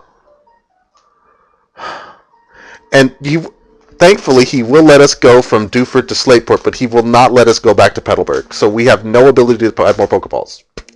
So what we have has to get us through all our Pokemon right now, which I don't necessarily need to get all of them. I would prefer to get all of them, but I will be content if I can get a full team. I would really like to get all of them, though, which means I'd really like to get the next 4 Pokemon, which is Sandshrew, Magnemite, Togedemaru, and Nosepass. And that will be all the Pokemon, I believe. Let me check the stats. Not runnable. Okay. Yeah, double check. 1, 2, 3, 4, 5, 6, 7. Yeah, 7. Alright. So yeah, we need to catch 7 Mons in 13 balls. Right. Caught 3 of them. And we've used 4 balls. So it's not terrible. There was at least one Pokemon I tried to catch and it used literally all my Pokeballs and I didn't catch it either. That was pretty rough. I don't even remember which Pokemon it was. I think that was when I was trying to just throw balls without weakening them, and it just was not happening. Yeah, I have since given up on that idea because without the ability to buy more Pokeballs, that's not really a viable strategy. I think Pokeballs are cheaper to purchase though, but I just didn't buy any because like I thought I'd be able to get them later. But unfortunately not. Also, the gym leader order is a little bit different. Brawly's actually the first gym leader, but you can't fight him until you beat the next level cap, which is the grunts in the museum, which is going to be a back-to-back fight probably, like in the original game. One more. Yeah, that's fine. And his level cap is level 21. And also, at that point, another mechanic is introduced. So there are level caps, and because of that, they give you like a free endless candy, which lets you just level up everything to level cap. But there are actually rare candies in the game, which allow you to bypass the level cap by using them. And they're specifically, the level caps are put in a specific way so that those can be advantageous to you. Like, for instance, I know on Brawly, I don't know where it is, but you can catch a Choodle, I think it is. I don't remember. But what the Pokemon that evolves into Dreadnought. And Dreadnought's evolution is 1 level above Brawly's level cap. So if you use a rare candy on it, you could have Dreadnought for the Brawly fight, and that could be very useful. Just as an example. So, you know, but there's, of course, only a limited amount of rare candies, and pickup's not in the game. Like, there's no pickup users in this game. Like, every Pokemon that used to have pickup does not have it anymore. So, all the rare candies are in specific places, and they're the only ones you're going to get. And also, a lot of items like that with rare candies are specifically placed in a way where you have to do some like optional fights in order to get them. Like I know there's one in the route above Rustboro. Yeah, Rustboro, where it's 2 trainers are blocking the item. So in order to get the item, you have to fight them back to back, and one of them is a double battle. And if you go back and heal after the first one, you can't get the item because he'll have reset his position and you'll never be able to move him again. So you have to do 1 battle with him and then a double battle in order to get around them to grab the rare candy. And it's all sorts of crazy stuff like that. And I know there's like a shed shell later which lets you switch out even if the enemy blocks switching, which that could be very useful. Like if I if I run into a Magnapole Pokemon, like none of my Pokemon can switch out. So, no, I can't accept that low of special defense or minus special defense. That's a shame. The other stats of this are actually pretty good. That's definitely a shame. This one's almost there. But yeah, all sorts of crazy stuff like that. I think Nosepass is pretty common on this floor so far. I've been running into it pretty often. But it could just be luck. Hard to say. I don't know why it keeps blocking me. I'm not trapped in here with it. It's trapped in here with me. And it's coming home with me, one way or another. Eventually. Yeah. Yeah, I definitely like it. I'm not doing a Nuzlocke like a lot of people are. Because, well, for a variety of reasons. I've never completed a regular Nuzlocke, let alone a hardcore Nuzlocke or a Nuzlocke of a super hard ROM hack like this. And it's not because it's actually like, it's like I get kind of crippled because I'm kind of a perfectionist, as you may have noticed from me constantly resetting for these good Pokemon. This is gonna kill me. I didn't notice it got bad, but that's fine. But I'm a little bit of a perfectionist. I'm not trying to be. Oh, wait a second. What's that? Wait, what is that? Grip Claw. Interesting.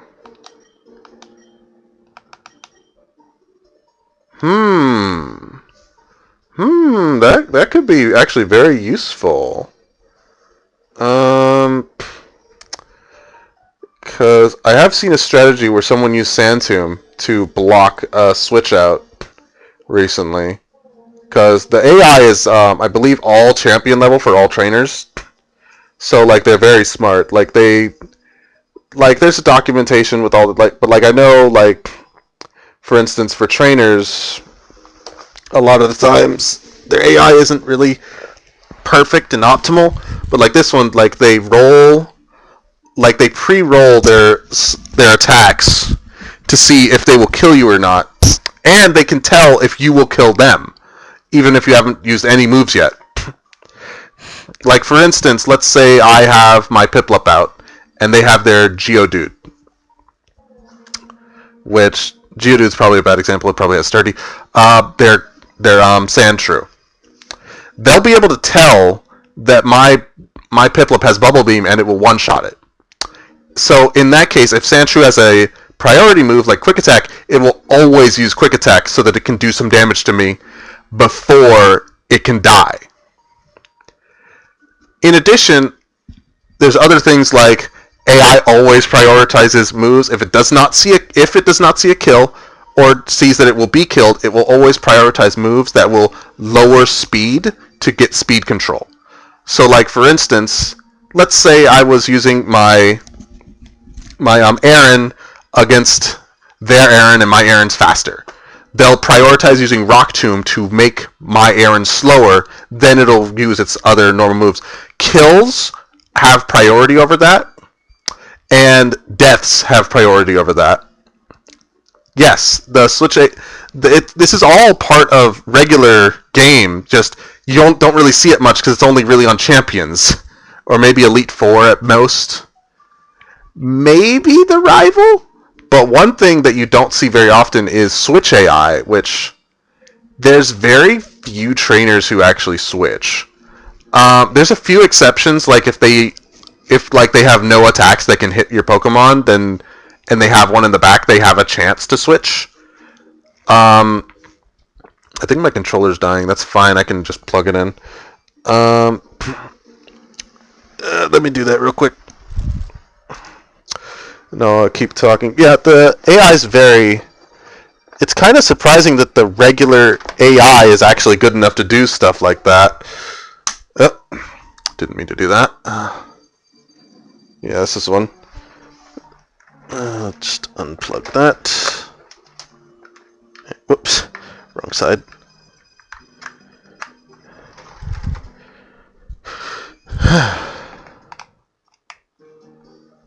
Alright. That's good. Alright. Alright. But yeah, it's actually very, very nice and cool. But also, one of the good things about this is the enemy also can't use items. Because I don't think there's a way to program it so that you can and that you can't and they can. But there's always held items. And they've got some nasty ones, like a lot of lumberries, a lot of bright powders, quick claws on explosion Pokemon. Fun fact, explosion is not just a 200 power move that kills you. It also halves your defense. Depending on the generation, I know it did in Gen 1, I believe. So basically it makes it 400 power instead of 200. But, I mean, I guess it would be 300 instead, because it's halving your defense, not getting rid of it. But, explosion, very dangerous. And of course they give that to Quick Claw Pokemon, so they can just, go first and explode. And there's a very complicated Switch AI for switching in. This part is normal, because like most trainers will just go in the order of the Pokemon they have. But like for more advanced trainers, they still rolling attacks to determine what to switch in after the Pokemon dies. So like for instance, let's say I'm facing off against a Nose Pass with my Piplup. I use Bubble Beam, kill it. The AI sees in the back, and it's so weird how this works. They roll. Did I even check the stats on this thing? No. Okay, we have a new factor to consider here. Well, I mean, we can always get the Grip Claw later, I guess. Yeah, we'll get the grip. We'll take the Grip Claw if we find it. But if not, we'll just come back to the cave later to grab one. It might be worth looking up later to see all sorts of held items Pokemon might have and snatch them up. But what was I saying? So they will check the moves of the Pokemon they have in the back. And they will look for one that is super effective against the Pokemon that you have. But the weird thing is they prioritize Pokemon that are weak against the move that you just used. So like let's say they have two Pokemon in the back that have Thunderbolt that will kill in one hit.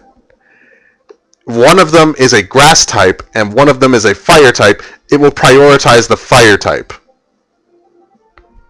Because it's weak to water and you just killed with a water move. And that is so weird to me. Was that Ice Shard? If that was Ice Shard, then this thing is very valuable. I didn't even check its moveset yet.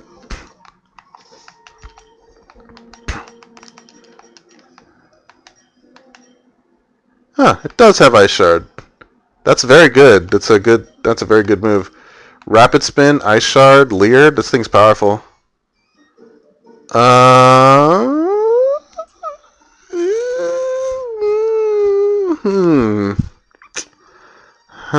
It's kind of below what I want for defense. But it is positive defense. I don't care too much about speed, but it's minus speed. The attack and HP are very good, though. Does it have a Grip Claw? It does not. It would be on that screen.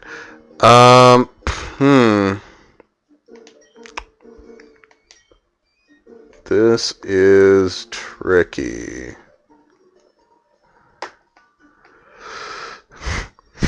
Because since this has access to Rapid Spin, I definitely want to be switching this in to remove hazards, or maybe starting it with switch removing hazards. So I think I actually do want speed on this thing. I think I want to prioritize getting speed on this. So the only dead stats are special attack and special defense. So speed needs to be good if it's going to be anti-hazards mon. Okay. Movesets do determine what a Pokemon's role can be, unfortunately, and this one needs a little bit more. I can see the potential, especially considering it's got actually kind of terrible typing. We kind of needed to give a little bit more. God, I can't wait to get a good Toga tomorrow. I can't wait to have the God Toga. No! Oh! I wasn't thinking there. That's okay. We didn't waste any Pokeballs, so it's fine. As long as you don't waste any Pokeballs, we can keep going. And look, here's a new one ready for us. Not sure how I'm gonna fight this. Okay, that's not bad.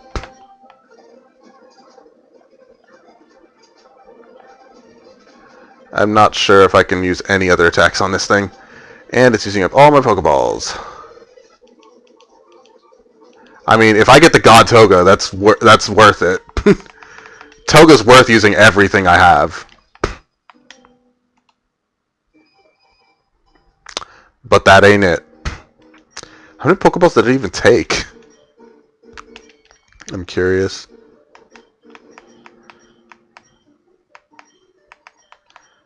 That used 8 Pokeballs.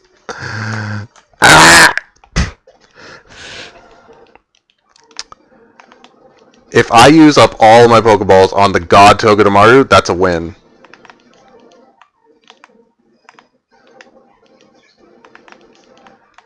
But I ain't using up all my Pokeballs on some trash.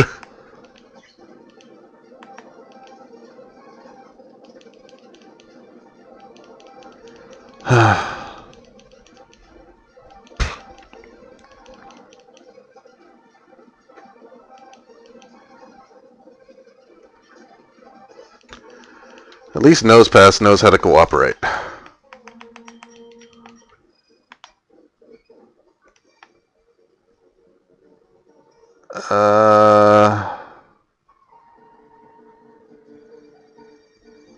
No, I said this needed everything, right? Except speed and attack. Yeah, that's no good.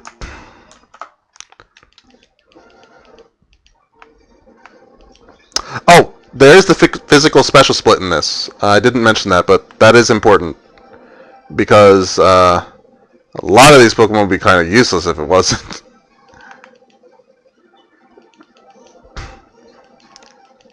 Like Nosepass, absolute dog water if it wasn't for the physical special split, because all the rock moves would be physical. Right?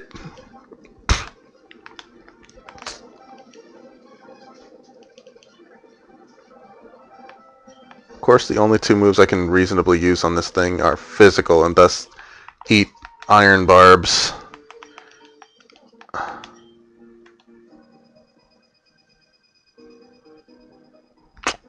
Close. So close. No, wait, no, it's not. When I said close, I was only looking at defense, saying, "Oh, only defense is bad," and then I saw the special defense, and I'm like, "Oh no, that's not close at all." We're still making good progress, though. We have gotten 3 Pokemon already, so we're almost halfway. And this could be more than half right here. This could be the full team right here. Minus attack plus special. Let's see it.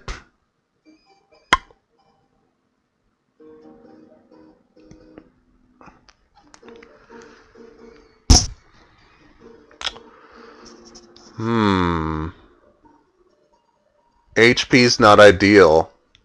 Everything else is kind of good. I said I didn't need speed, right? Let's double check. Probopass. Yeah, speed is useless. And I did mention HP as a secondary stat, but these defenses are pretty good. These defenses are pretty good. That special attack, while not amazing, is still also pretty good, and it's plus special attack. I think we got a full team. I think we got a full team. Welcome to the team.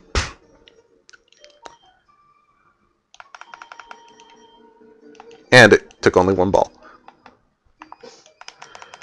Now, at this point, we actually are going to go drop off some of these because I'm not going to go to the box every time I want to check one of these Pokemon. So we're just going to drop some of these off so we can... we are going to keep Onix just because we're still hunting for Togedemaru. And we may need to... if needed, we may need to have Onix in front of it just so it can, like, every time it rolls an electric attack, it'll be useless.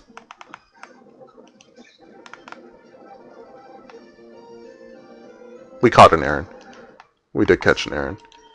Yeah, I remember because we switched floors already. Alright.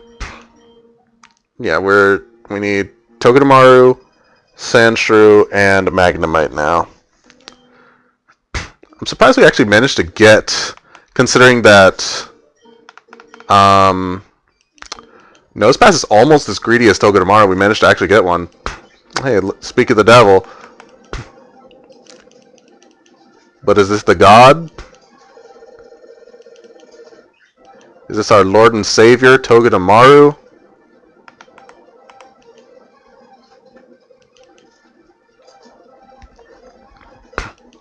I mean, one ball, maybe.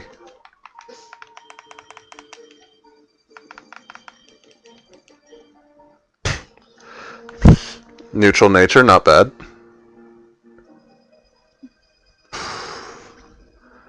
Bro, if only the attack was good. Bro, it's so close. It's so close I can taste it. Look at that speed!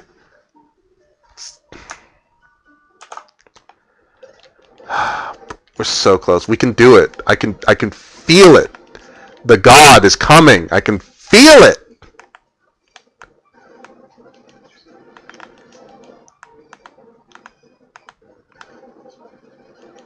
It was max speed.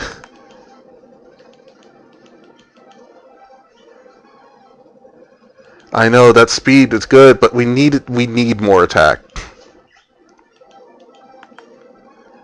Attack is a secondary stat. It can't be less than double digits. It can't. We can't run with that. It was so good otherwise, though. I'm gonna say for secondary stats, we will accept double-digit minimum. If that had 10, I would run it. If that had 10 in attack, I would run it.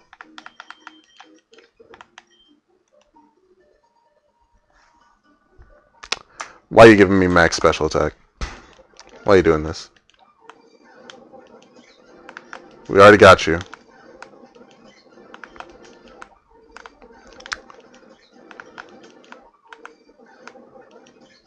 Also, if we get Togedemaru, we're going to switch floors again because Sandshrew has a higher encounter rate on the next floor. And Magnemite's only encounterable in the last room, so...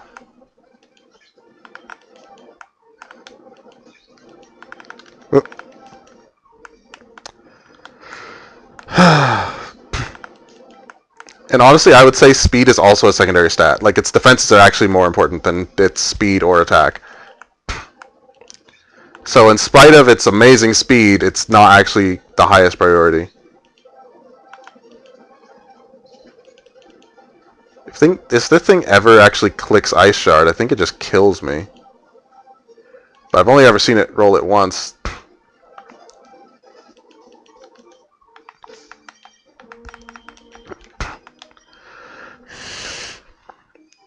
It's already useless.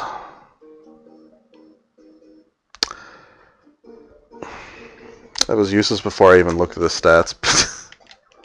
Just because of the nature, but Jesus. You didn't have to hit me that hard.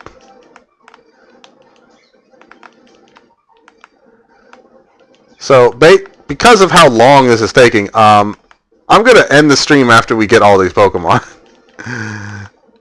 This is already... Like, I don't even want to think about having to actually fight yet.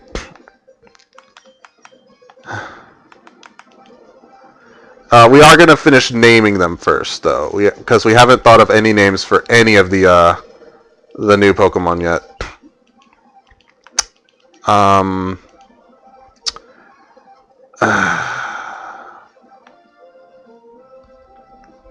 You know, I'm actually kind of... messed up by naming our starter Platinum, because we should have named Togedemaru Platinum, because Platinum never loses that luster. So we're going to need something else for... Unobtainium?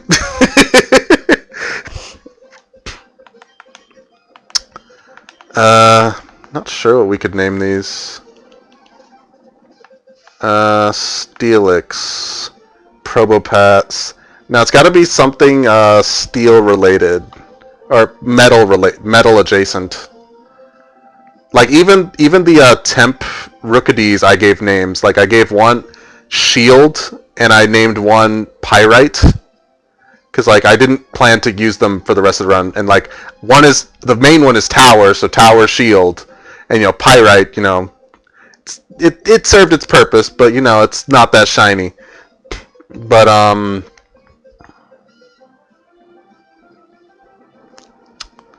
we can workshop this. I mean, we have time. We still have a few more Pokemon to catch anyway.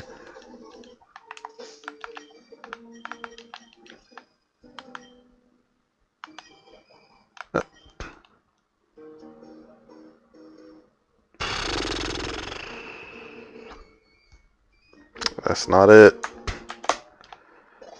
Yeah, what else we need? We need Sandshrew. Maybe some sort of cold metal for Sandshrew. Like, I'm not sure. I'm not thinking of anything at the moment. But...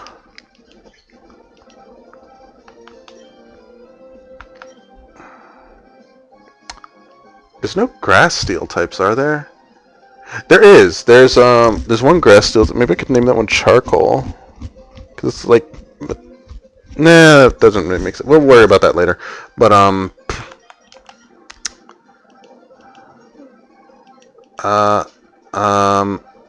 there's a name for ice that's like so cold that it can't melt, right? That's basically unbreakable metal, right? There's a name for that. I'm blanking on what it is, but I'm fairly certain that's a thing.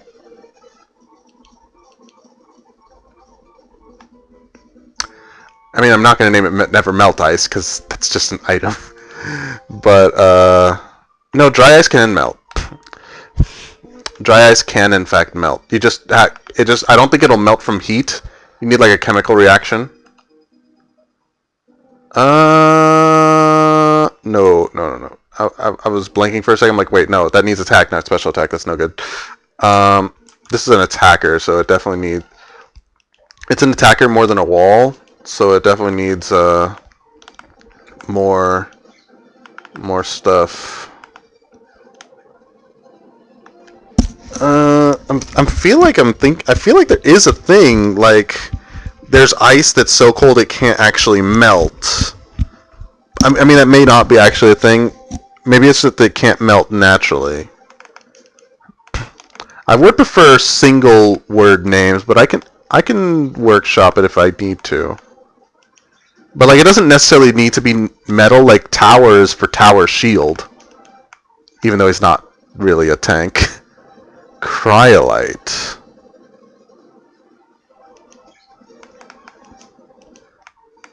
It's not bad. Cryolite is not bad. Even if it's not a real thing, I kind of like that. I mean, there's nothing in here that says it has to be a real thing, though it is. I think we found a name. I think we've got a name. Jewels are metal adjacent enough.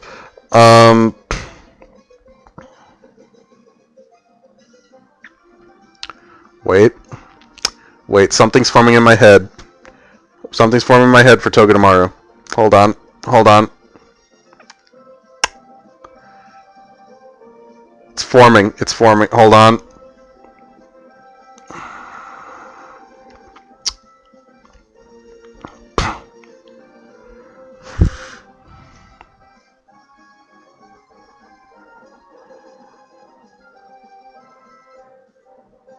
I lost it.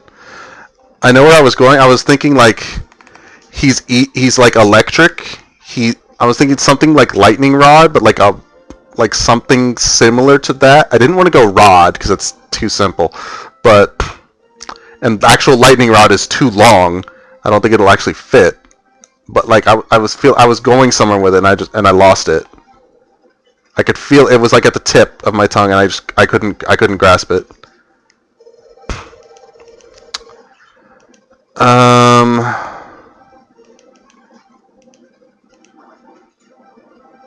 I did it again. I did it again. I don't think I fought this with this before.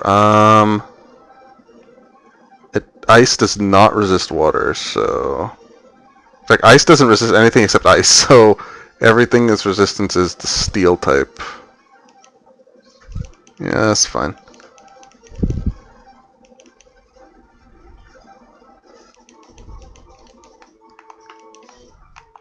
We're not actually going to name them until we get the Pokemon, because I'm not going to waste time naming a Mon that we're not going to keep.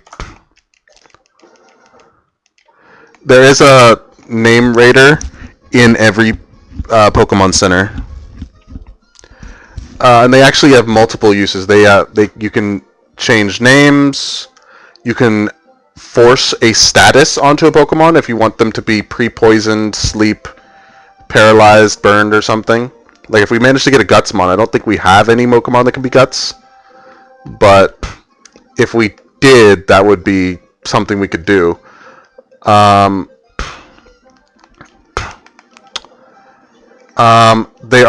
They can relearn moves, but you need a heart scale, which are very limited, and there are no wild love disc, so you cannot farm them. You'll have to find them in specific places. Another limited resource. 2, 3. Okay. They can also delete a move. I don't think that costs anything. I'm not sure why you would. Maybe anti-ditto strats. But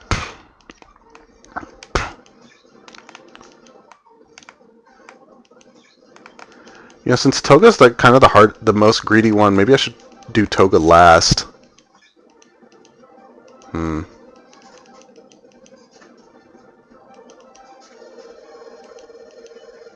And also, I just thought of something. I'm pretty sure one of the Pokemon we just got has Magnet Pull.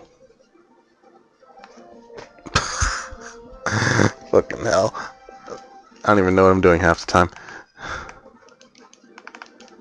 Has Magnet Pull, which forces every encounter we have to be 50%, it's a Steel type.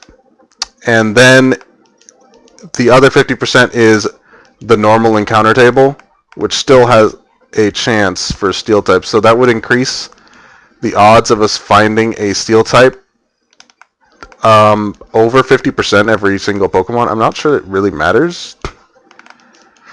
We were finding them fast enough, I suppose.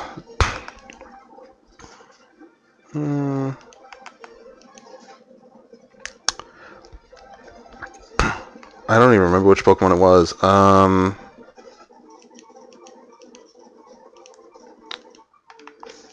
Which Pokemon had it? Couldn't be Onyx, it's not a Steel type. It could be Nosepass.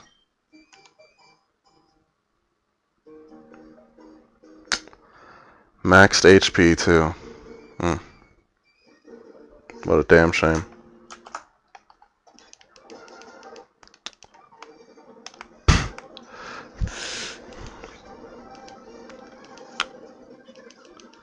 Yeah, if this next Toga tomorrow isn't it, we're gonna switch to getting Toga last.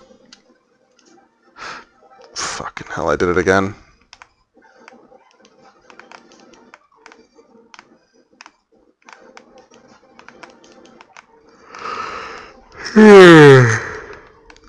The thing about Toga tomorrow, though, is actually, even if it has perfect stats, it actually has a 50% chance to be... You know, I'm not actually sure, because I think both abilities are actually good, but I think Iron Barbs is better for a wall than Lightning Rod. Yes, Lightning Rod will be useful, but I feel like Iron Barbs is so much better for what I'm using this for. I mean, I haven't even seen Lightning Rod, so it may not actually be in this hack. It may have been removed. Because they did change some of the abilities for... I mean, I mentioned they got rid of pickup, so, you know, that's one thing you already know about. But I don't know all the ones that have been changed, because it's in a document, and before you came in, my mouse disappeared. Like, I cannot see the cursor on screen at all. Which has been very awkward, because it happened during the stream.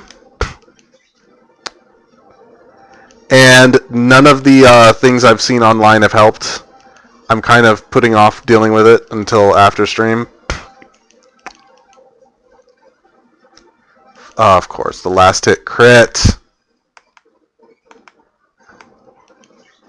Anyway, the only thing on this floor is Sandshrew, so everything else we can just run from. And it has a higher chance to encounter.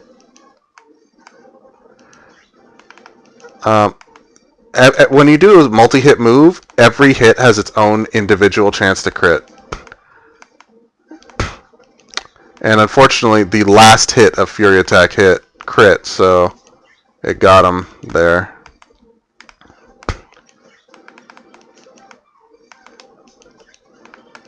There's a lot of ice types on this floor. But only one steel.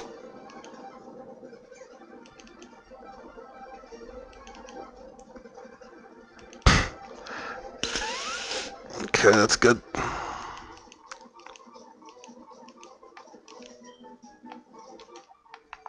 That was weird.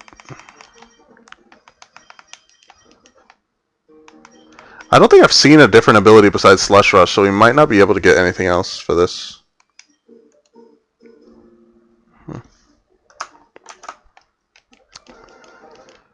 Yeah, and I think I know what actually might be part of the issue is my computer restarted, and it also did an update for the... Because my mouse and keyboard are actually a combo, so they both are running on the same thing, and both of them have been having issues all stream. So it could be that, perhaps. Thankfully, the keyboard is having less issues, even though it's still having issues, but... if it hadn't crit.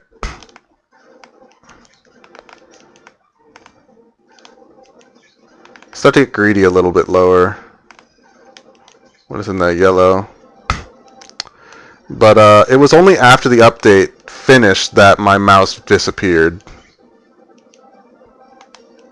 The problem is it still works, it just, I can't see it. But the problem is it's still having the issues because like it was doing stuff where I like move and it wouldn't move. And that's still happening, so I can't, but now I can't see it. So it's actually worse than before. Because when I booted up the PC, these two were just not connecting very well at all. And now, I mean, the mouse being invisible and the mouse, I'm actually going to switch to saving here. The mouse being invisible and the mouse not reacting to all commands are both bad. Both happening at the same time, worse.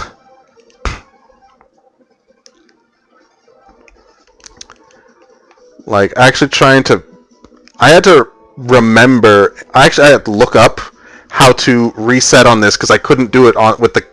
I couldn't use my mouse to do it.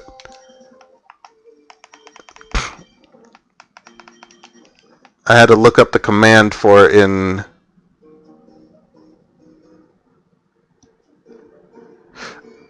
Minus defense.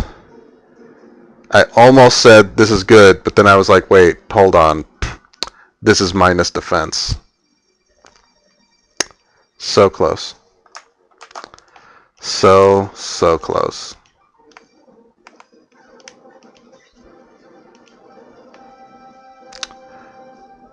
I always thought Sandshrew was kind of cute. There's not really much different between Sandshrew and Alolan Sandshrew in terms of design, just the color. But they had to have made a different sprite for Alolan Sandslash because it does in fact look different. I mean, I guess they didn't have to, but I don't know. Maybe they did.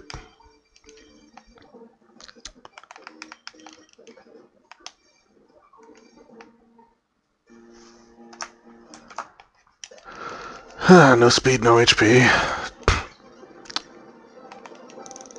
They're rushing at me now, though. They all want to get in. And that's fine. I take all comers until we get the right one. I guess I did survive an ice shard.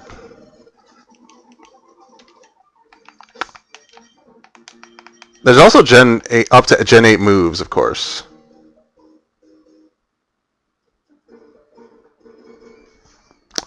Can't do minus speed, can't have that low of HP. Sphela, as always, is adorable.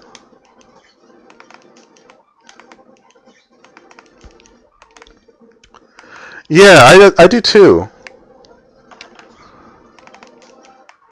You know, I actually remember I tried to do a monotype of another Pokemon ROM hack called Pokemon Unbound.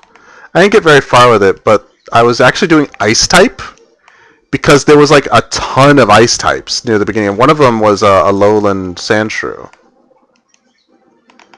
and it was like hidden off in a hidden room in the first cave. But it was very interesting. I also, in the same game, I tried to do a 3-person Soul Link, and that did not go well. We never made it past the first gym. We never got more than 2 people past the first gym before one of us wiped. It was rough. That one has some very interesting mechanics too, like the gym leaders level. All trainers level scale with your lowest Pokemon. Well, actually, I think it might be your highest Pokemon. Oops, I didn't mean to do that. Yep, well, it worked. Yeah, and like, if you happen to level to like level 30 before the first gym, not only would they be leveled up with you, they'd probably have evolved their Pokemon because of how high level they go. And I think the first gym had like a permanent like evasion, like a permanent like +1 evasion or something. And I actually managed, because I had an ice in the Soul Link. I managed to, because I grabbed a bunch of ice types, I actually had a Hail team like ready for the first gym. And one of the key parts was Alolan Sandshrew and I forget its name, but it's the Ice Cream Cone Pokemon. But they managed to hit through and kill one of the key Pokemon, so I managed to beat it. But because of that, my friend Soul Link, his main Pokemon was linked with that Pokemon that died, so he could not beat the gym leader. And it was rough. First of all, 3-person Soul Link already rough. Like, 3 people on 1 Soul Link is just really tough. Like, doing 2 people Soul Link is already tough. We didn't even do like the color coding thing. We did the type thing though, where actually I don't think we did the type thing because some optional rules for Soul, like the main Soul Link rule is it's a Nuzlocke. You still catch only 1 Pokemon per route, but the Pokemon you catch in that route is linked to the person in the other game's Pokemon. So, for instance, starters, if my starter dies, their starter dies. If the Pokemon they catch in the first route dies, the Pokemon I caught in the first route dies. If they fail to catch the Pokemon in the second route, I don't get a Pokemon in the second route either. Stuff like that. There are some additional rules you can put. Like, there was some weird color thing, which didn't make any sense at all to me. But a lot of them, what they do is if you can't have two of the same primary type in the teams. So, like, if I have, for instance, Sandshrew is an Ice-Steel type. The other person cannot have a Pokemon that is Ice type. But they can have a Pokemon that's Steel type because it's the secondary type. So they wouldn't be able to have, like, a Bergmite. But they would be able to have something like a Qfant. Because the secondary type, not the primary type. And so, like, for instance, the starter, let's say I got Piplup, and they got Charmander. Those two are fine. But if they see another water type, we can't use it. Unless we take Piplup out of my team, and he takes Charmander out of his. And at the same time, if we see another fire type, we can't use it, because we can only have one of each primary type. And it's a very interesting rule. I've not played with that, but it's a very interesting rule, I think. Which can definitely make the team building a bit more intricate. Especially considering it's a Nuzlocke where it can be quite difficult to build team already. And, I mean, especially if you do like a randomizer, like I've seen many people do, like the quality of the pairs can be wildly variant. Like, one person can have a Caterpie and the other person could have a Rayquaza. And it's like, yeah, this one's like super good on my team, but me having it means you have some dead weight in yours. You know. Still not it. And that is a very interesting thing. I think I'd still need to finish a regular Nuzlocke before I am really ready for a like a Soul Link again. And especially not a 3-person Soul Link. That was just kind of way too much. Because then it's just all the same. If we're with 3 people at once, there's no way you can.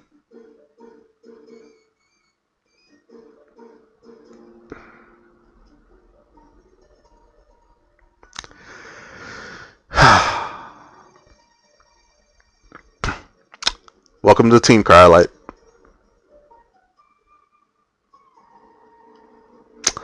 I'd really love if your attack was higher, but that is my minimum standard.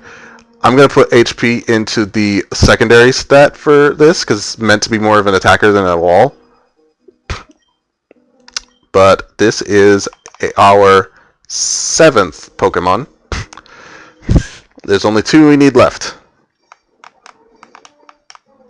And one of them is not on this floor.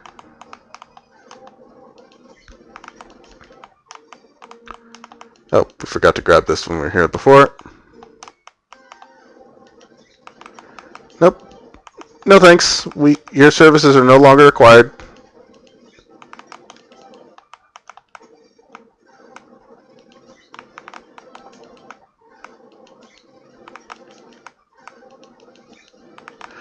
We could actually stop from encountering stuff on the way there, because we actually also have a, in addition to infinite rare candies, we actually have infinite repel. Which can also, we actually could probably use that to our advantage to just force Togedemaru for every encounter. Because the way repel works is, this is mostly used only in Nuzlocks, really, but Repel Manip it makes it so you can't encounter anything below the level of your first Pokemon. So if you have a Pokemon of a specific level at the front and use a Repel, anything that level or higher will still be encounterable, which is a way to, guarantee some encounters in certain, which basically is only useful in Nuzlockes, where your encounters are limited. But because I watch a lot of Nuzlockers, I've learned a lot of these techniques, even if I haven't used them. Repel manip, static, magnet pull, all sorts of things. I think there's one for water types. I think. No, I don't.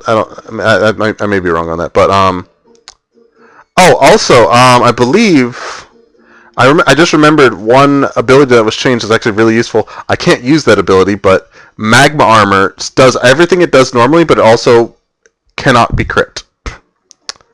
That is one of the ability changes they made in this.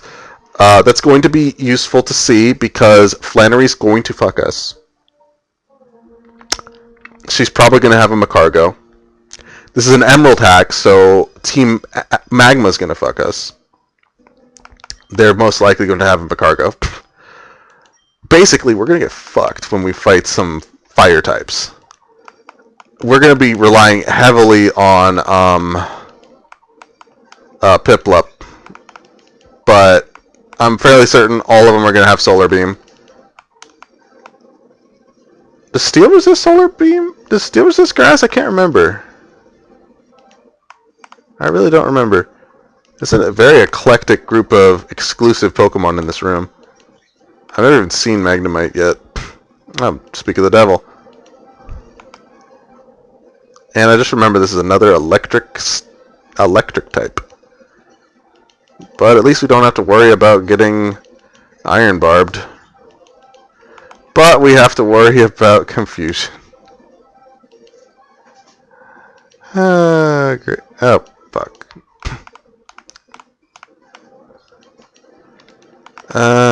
What are the stats on Magnezone we want? I'm pretty sure it's basically just another Togedemaru, so we want everything. But it's a special attacker, kind of like Nose Pass. Speed is not too high, but we kind of want it. Special defense isn't too high. We'll make both of those secondary attack stats. HP's higher than speed. So we'll say defense and special attack are priority. And HP.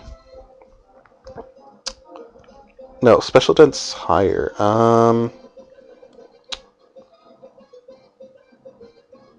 We do need more special walls. A lot of steel types are only physically bulky, so I guess this is just another greedy one that needs everything. Just it needs special attack, not attack, so it's another Nose Pass. Oh joy. But this one cares about speed. A little bit. Man, this room has so many things in it. If I was doing a psychic run, this would be where the game opens up. I mean, I always liked Atena. I tried to shiny hunt Atena, but I eventually gave up in Shield. Even Metatype must be a low encounter, right?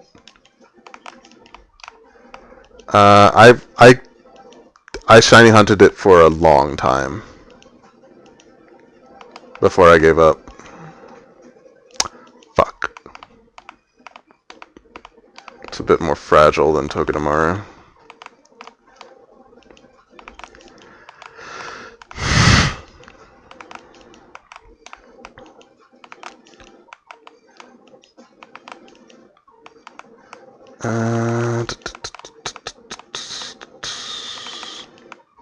Can't believe we are finally down to the last two Pokemon.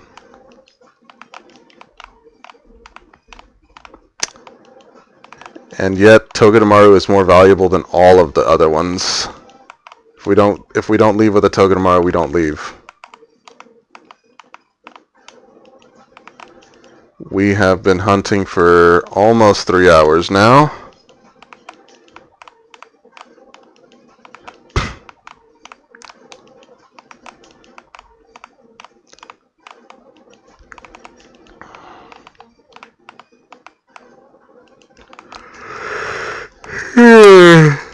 Unfortunately, Magnemite is not a very common encounter.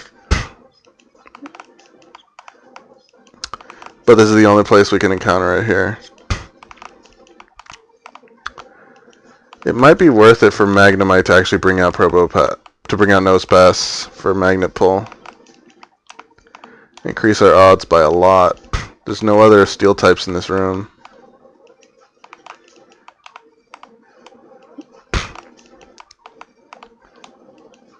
If our next Magnemite either fails to capture or is no good, we will leave and come back with Nosepass in the lead.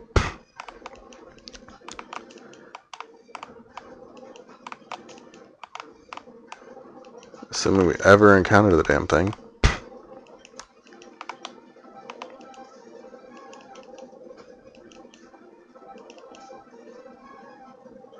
That's good enough. I'm not sure when we can get Magnezone, but I know we can get... What was that? Oh, Flash. Right.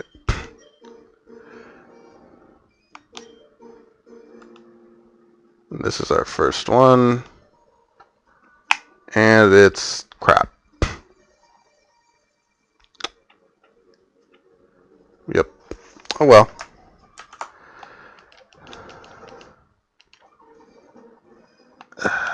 No. We're grabbing Nosepass.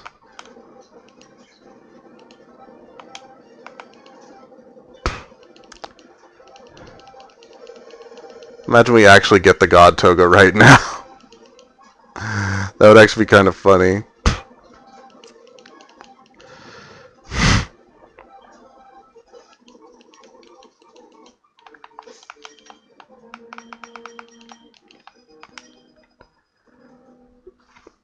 Nope. We still can't get balls, so if we leave without catching a good one, then we reset. How many balls do we have left for these two Pokemon? Okay, that's actually a good amount. That's a very good amount for two Pokemon.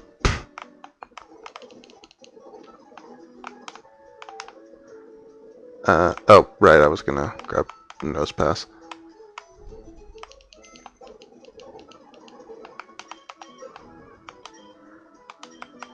You guys did your jobs. I'm proud of you.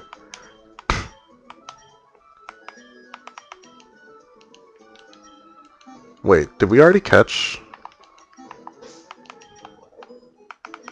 Did we catch two Sandshrews?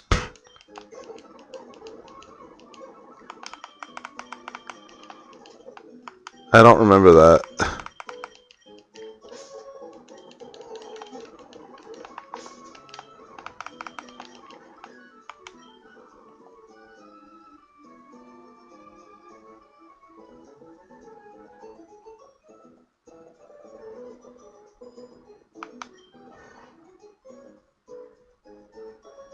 Why do we have this? This thing's awful!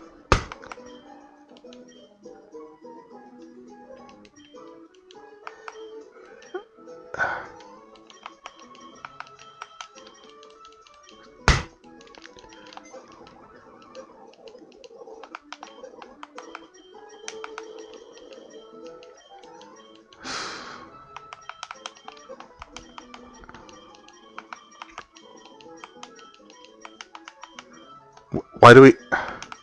Did we also catch two errands? Wait, no, I remember this. We actually caught an errand before the end of last stream, or after the end of last stream for some reason. I don't remember, but that's not the errand. This is the errand. I guess we'll keep these as backup in case we need them. I doubt we will. We'll put them here with these two. Because these two are also backup if we need them, but we probably won't.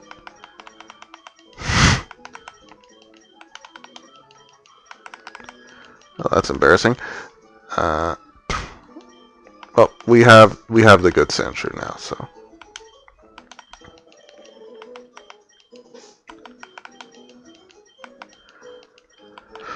Anyway, I guess Nosepass will be our capture Pokemon now. Let's check what it's got. Okay. We cannot magnitude anything. We could tackle. That's not great. Let's level it up, see if it gets something.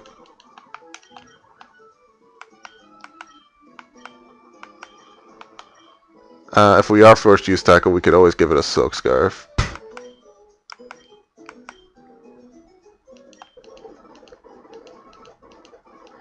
Okay, Rock Throw is not terrible. Thunder Wave, that's good.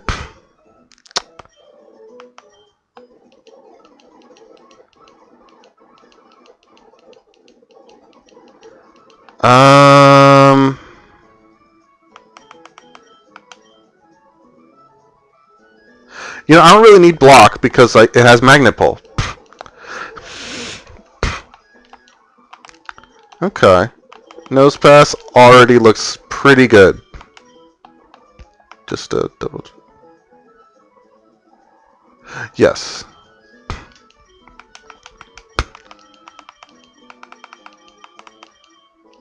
Actually, because of same type. Oh, wait.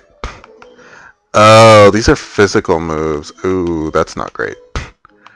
We need, like, Shockwave and Ancient Power. Okay, that's fair. Thunder Wave is not 100% accurate. That would be...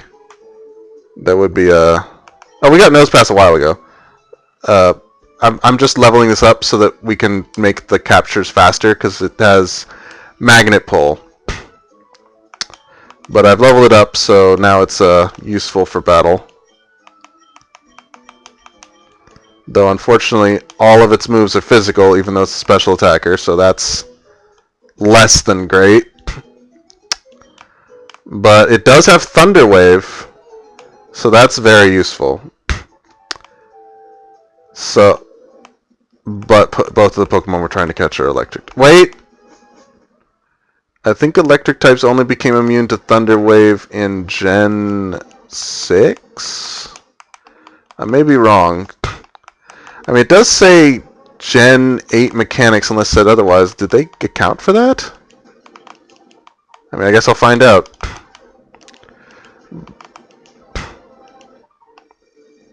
Geodude doesn't Steel type, right? I'm pretty sure it's Rock Electric. I'm almost positive of this. It looks like a Steel type. But it is not. I'm almost positive this thing is Rock Electric. Yeah, Rock Electric. And Golem is the same, right? Rock Electric. Okay. Every time I see it, it messes with me. Yeah, it's already working. Because with Magnet Pull, it does a 50% chance to activate, which means it encounters a Steel type. And considering there's no other Steel types except for Magnemite in this room. There we go. Yeah, I'll just Rock Throw. Yeah, fuck. This thing can confuse me. Well, I guess now we can test. Doesn't affect Magnemite. Okay, good to know. Same thing would happen with Togedemaru. I saved, right? Yes, I did.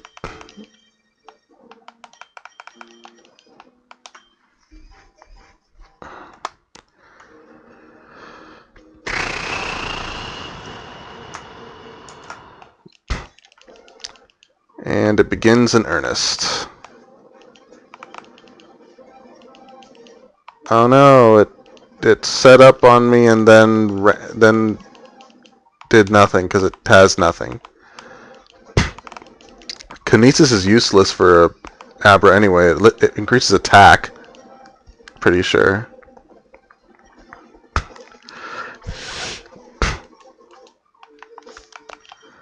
Alright, let's think of some more names. We still need to get Steelix, Nosepass. Maybe Nosepass could be Compass?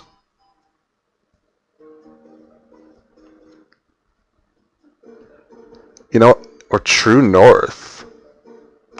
Maybe.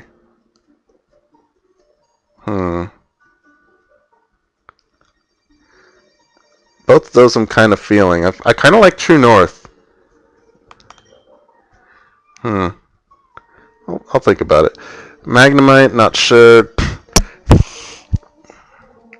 Steelix, not sure.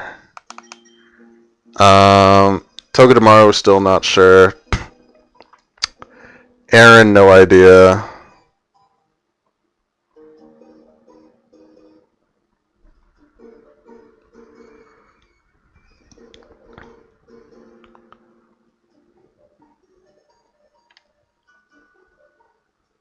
You know, maybe I should just be very simple with Togedemaru. The wall. Wait, did we check its stats? Maybe that's all Togedemaru needs to say.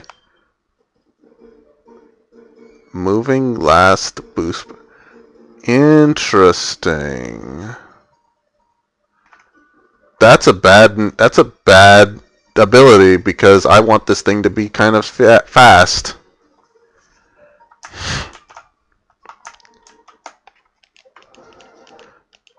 But okay, it doesn't always have magnet pull. I mean, I guess if it has analytic, I can sacrifice speed, but only if it has analytic.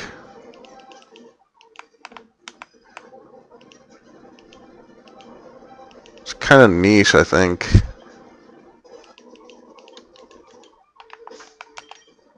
So I guess it needs everything unless it's analytic.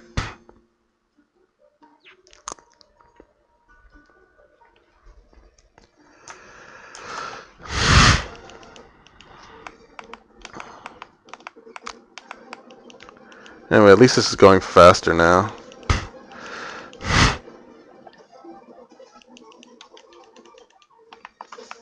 Toga will also be faster. Because,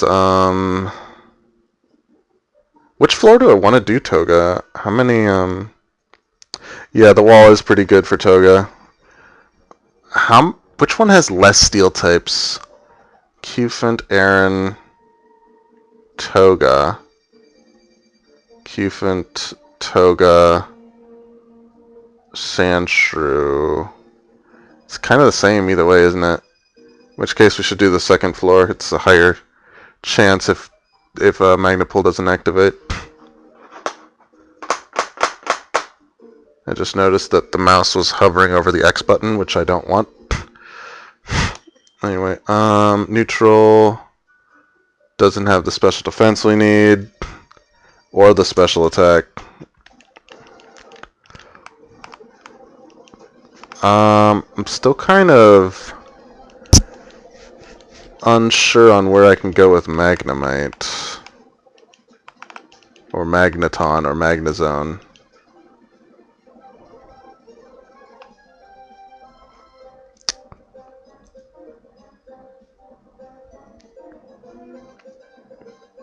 Shockwave? I seem to have just gotten rid of my metal theme. If I do that. But I don't know, it kind of fits.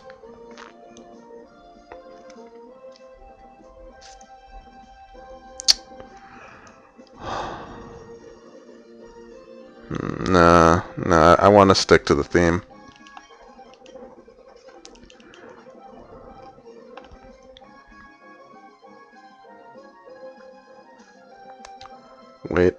Wait.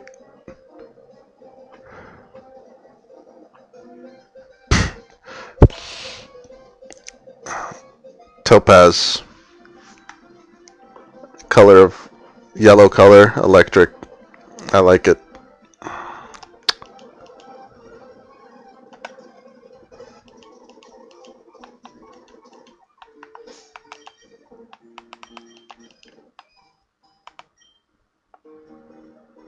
Yeah, I think Topaz is for Magnemite.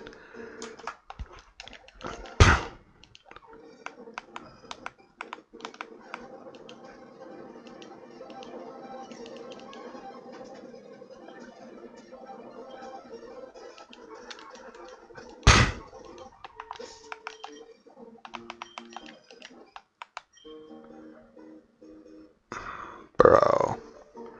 Timid is a good nature for it, too. It's a shame.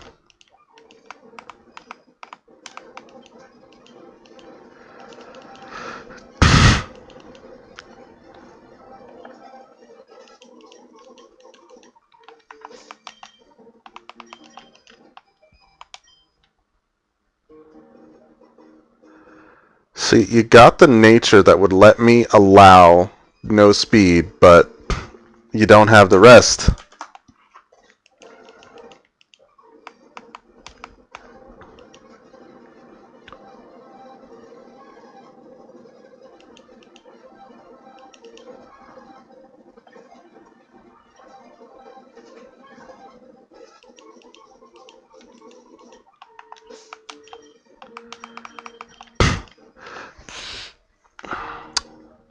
I think I have a name for Steelix. Either Titan or Titanium. I'm not sure which one I want to go with. I think I like Titan better.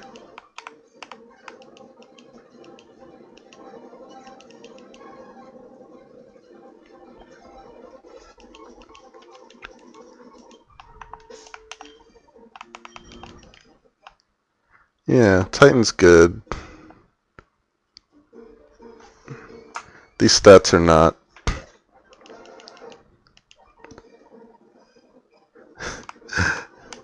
It's alright, I didn't even notice until you said it. What time is it? 10:30. I'm a little hungry. It's been almost 3 hours. I could heat up some leftover chicken. I'll do it after I get Magnemite. Like the Magnemite.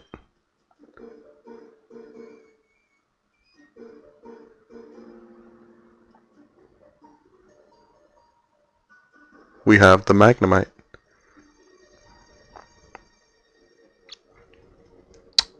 Welcome to Team Topaz.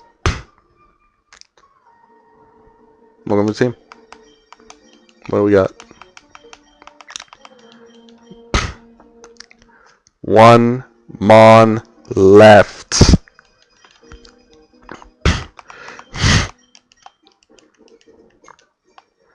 Of course, I manifested it with my words.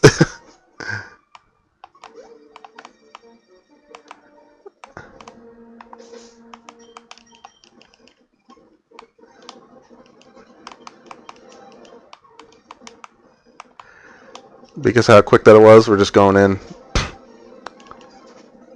And here's the thing, I don't need to worry about Iron Barbs with Nose Pass. Because Rock Throw is not a contact move.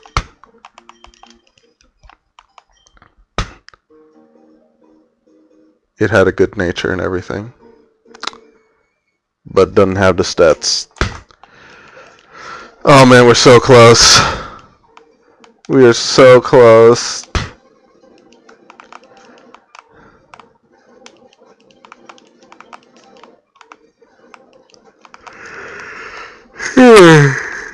Let me think. What other ROM hacks would I want to play? I definitely want to play Emerald Kaizo.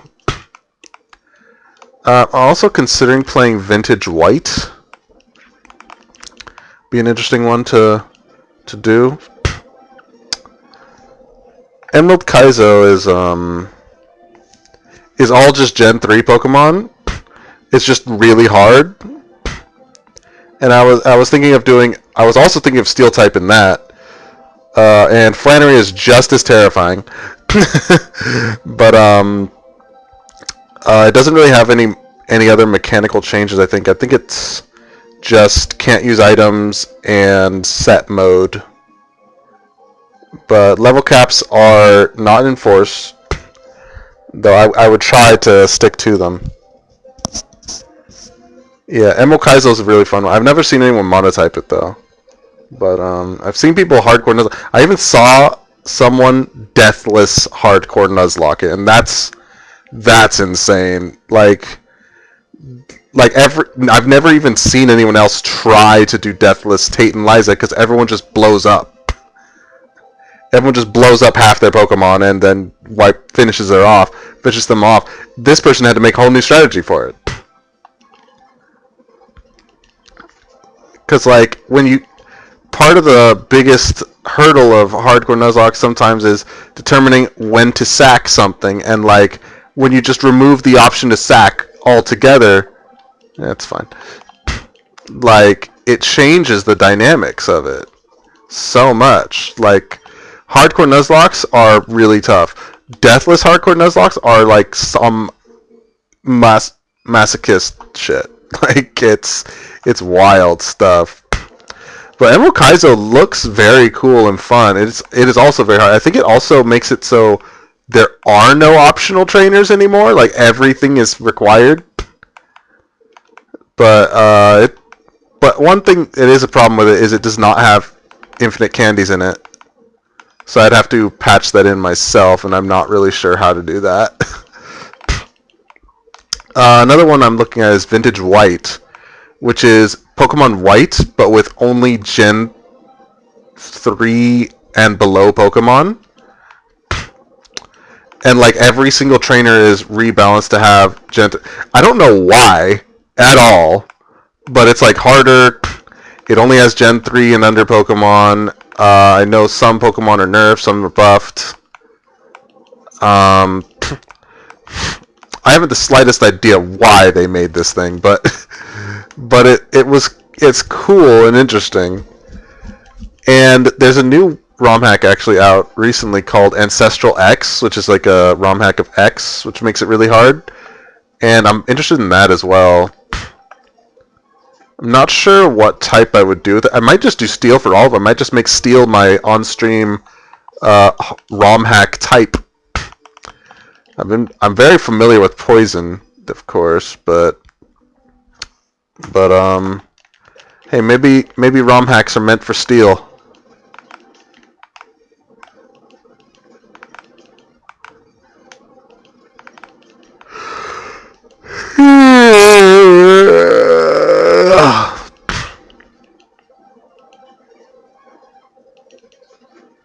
I don't even know what half of these shinies would look like.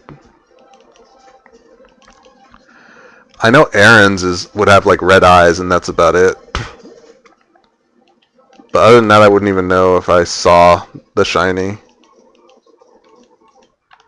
But I'm looking at the screen, so me missing one is not likely.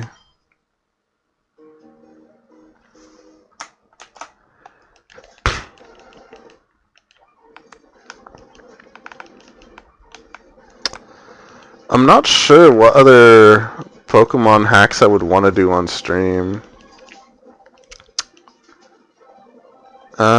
Maybe an older one, like God, what's that one? There's like a platinum one. I can't remember what it's called, but it's like a really tough one. But it gives you like a lot more options as well. Like it's harder, but it also gives you more to work with. Like it gives you like all 3 starters. It gives you multiple of the other starters. I'm blanking on the name. One thing I'm probably not going to do is Crystal Kaizo Plus. That one, it's Gen 2 mechanics. I cannot do that. I will not do that. Like, the roughest Monotype run I've done so far was when I went through Gen 2 with Poison. It was so bad.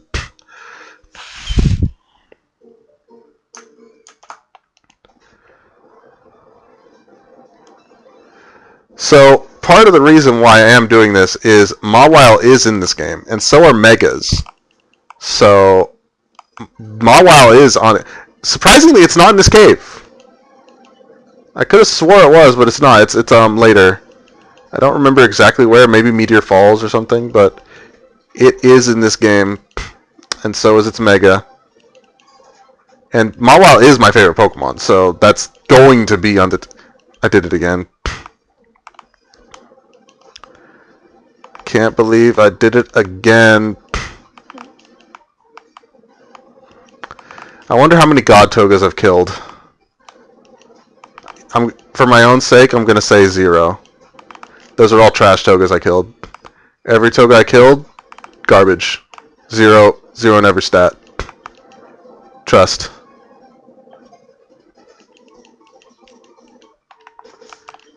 The only God Toga goes in the ball.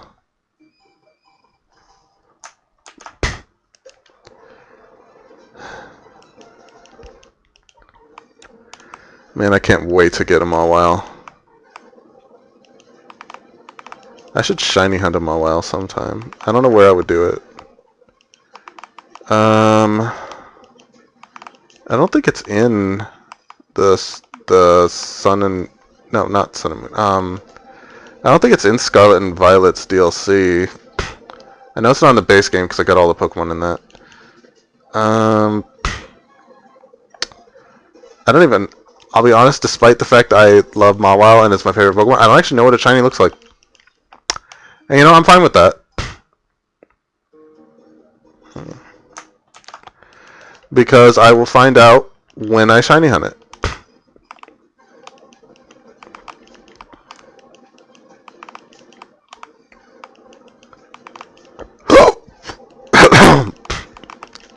But I was considering doing a no RNG Gen 3 shiny steel Monotype, just so I could have a Monotype run with Mawile and shiny hunt Mawile. But I'm not sure if I'm ever going to do it, really. Base old shiny odds is rough stuff.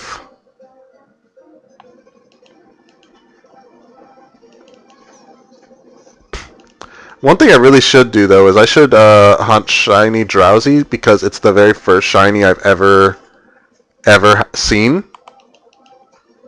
Way back in Gen 2, in the route right before Goldenrod City, that's the very first shiny I've ever seen. I don't even know if I caught it, but it was a Drowsy. No. We need better. Can't be called the wall with stats like that.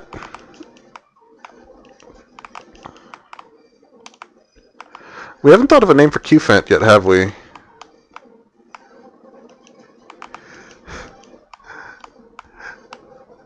I just thought of a dumb name.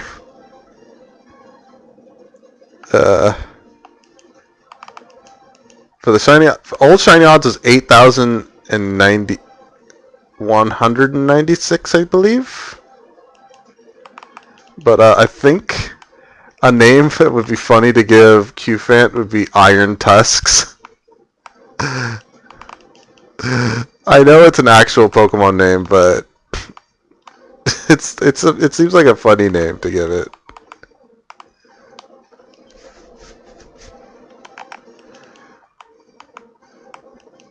I guess technically the Pokemon is Great Tusk and Iron Tread, so Iron Tusk actually is just fine.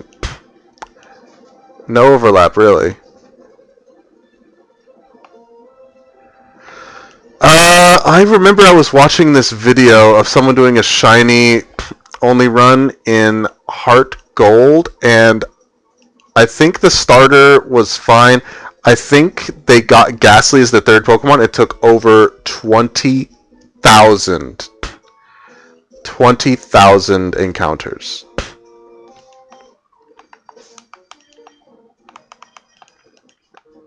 It was the only Pokemon that they ever got that was that high, but man, 20,000 is so many.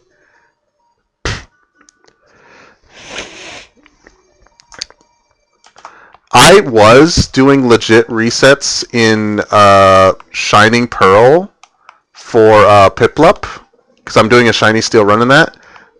And I was even keeping track of my encounters, which I normally don't do. But I eventually gave up on it. I have it now, but that's because I've decided I found out how easy it is to RNG manipulate in BDSP. And I have 5 shinies in that game, 4 of which I RNG manipulated. One of which I found in a different Monotype while farming for a different Pokemon.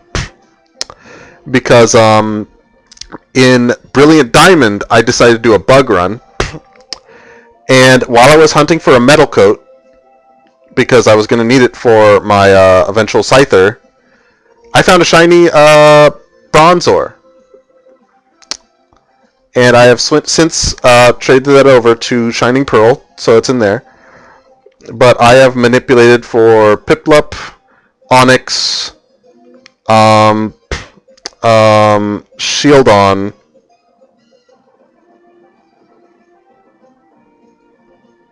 It might actually just be those 3. I don't remember if I did a 4th one. But you know what's funny is when I actually went to get Scyther, it was also a shiny. So I found 2 full odd shinies in Brilliant Diamond. I mean, it's Gen 6 onward full odds, but still, I found 2 shinies in one run. Granted, one of them I was farming. Like, I was farming that Pokemon for Metal Coats, but still, like, I mean, I guess 2 at a time, that's a good encounter rate, because it was double battle character in the cave under the cycling bridge. But, yeah, in my RNG manip run, I'm going to have 1 legitly shiny, which, to be fair, knowing what I know about RNG, legit ones are also RNG. It just happens that you lucked out onto the exact frame because it's literally frame perfect inputs. 3 different. I have heard of someone getting 2. I've never heard of 3. That is wild. 3 at once is astronomical odds. I caught 2, didn't I? Yeah, I forgot to reset. Well, since I caught another one, I guess we'll just go check it out. Maybe the god Maru wanted to go to the box first. You know what? Fuck it. We'll catch you too. You look cool, get in. And there's no more Pokeballs.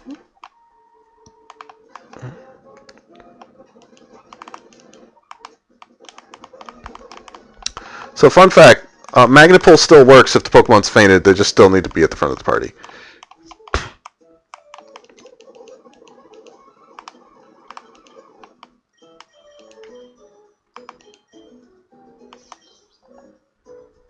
That ain't it.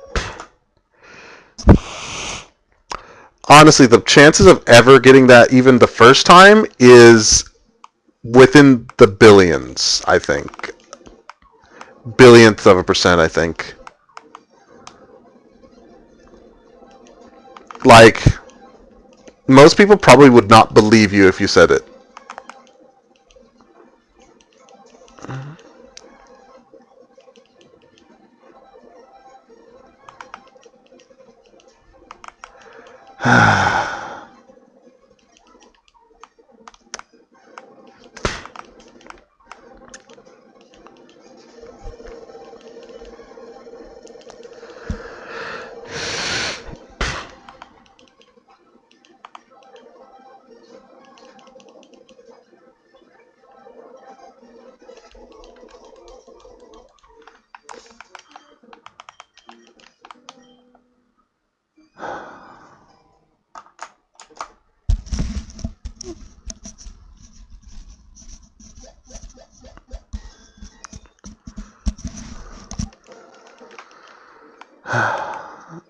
I'm not going to do it, but I'm tempted to make the God Togedemaru only be accepted if it has 20 in every stat that I care about. But if I do that, I'm going to be here forever.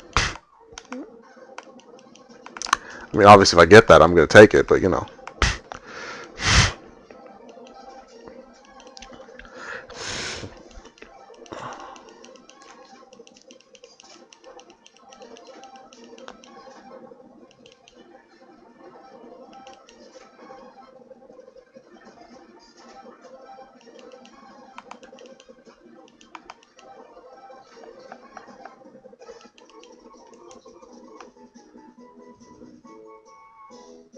Oh, you did a complete shiny dex? That's crazy.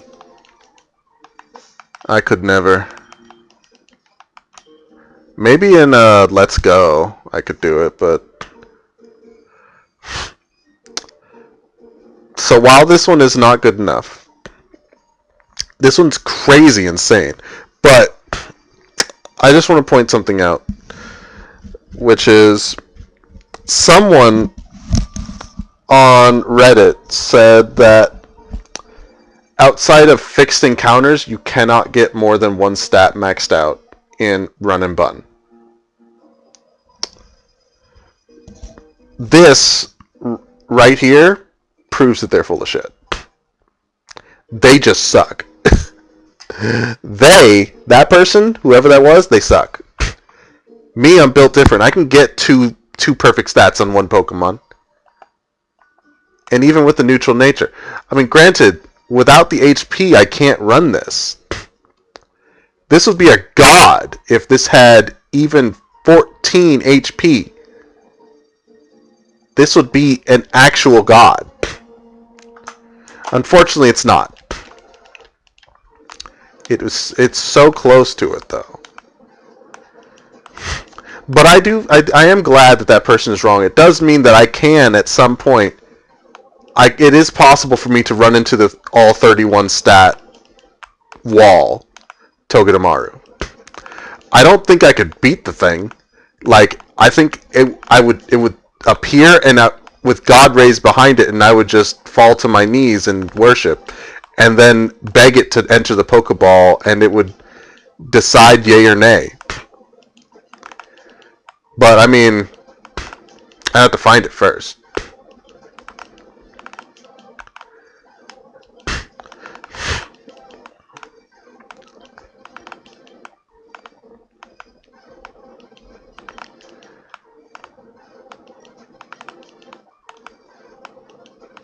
I mean, in terms of RNG manipulating this game, I wouldn't even know where to start. I don't know how to RNG manip regular Emerald, let alone this ROM hack. I don't know if it could even work. But I mean, if we could, I could get Togedemaru. I mean, I was gonna say instantly, but like, depending on the seed and such, it could take hours. Like, okay, there's a promising one 3 hours into the game. Even at 4 times speed, that'd still be me holding this button for what? Over an hour at least, right? Oops, didn't mean to do that.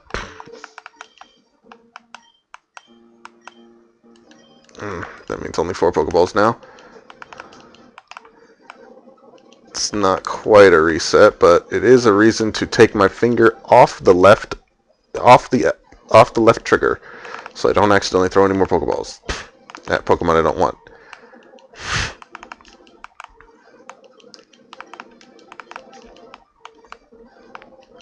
In regards to Magnet Pull, when there's multiple steel types, I'm not actually sure how that works. Does it just run them in the same like percentages or something? I have no idea.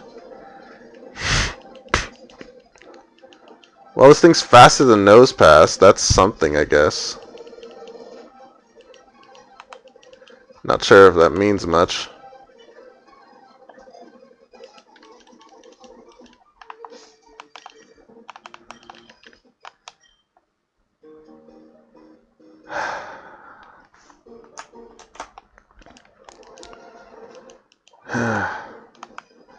If we actually hit 3 hours and 30, I'm gonna go get some food and then come back.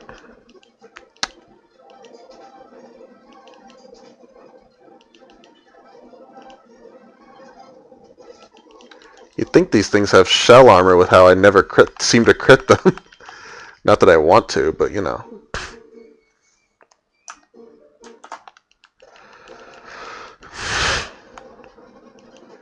Yeah, we'll give it a few more minutes. Because what will be really funny is I go get food, I eat it, and the next Togedemaru is it. And then stream ends after a break. I mean, I'm still fine doing that, but I just think it would be funny. Are there any names we haven't finished? We got Steelix Titan. We got Togedemaru. We got Magnemite. I think I settled on True North for Probopass and Cryolite for Sandshrew. Is there anyone missing? Aaron. Aaron. What's the heaviest metal? I think that's easy.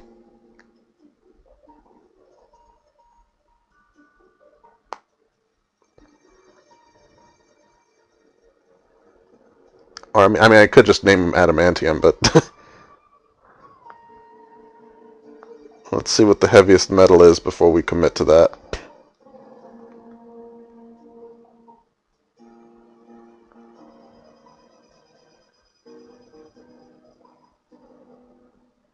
Osmium.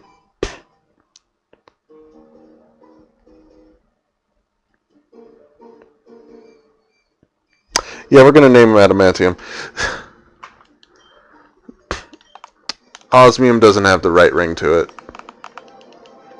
Also, Adamantium starts with an A, which kind of fits Aggron.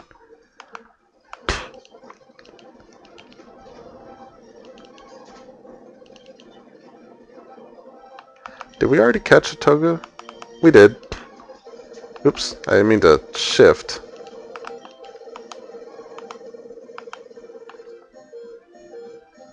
Yeah, this one was useful. I mean, I guess since we're already here, might as well try and catch this one too.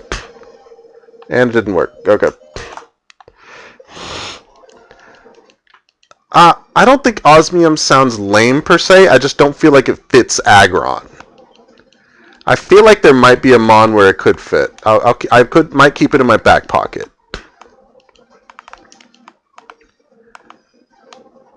In fact, you know what? I can think of a Pokemon where it does in fact fit. Metagross. Osmium, I feel like fits Metagross.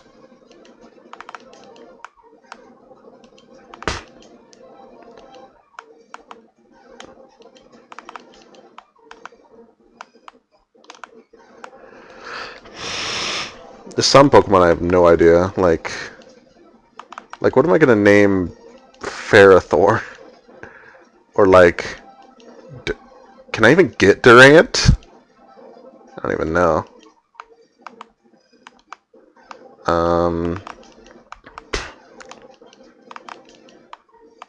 Or Fortress. What am I gonna name that?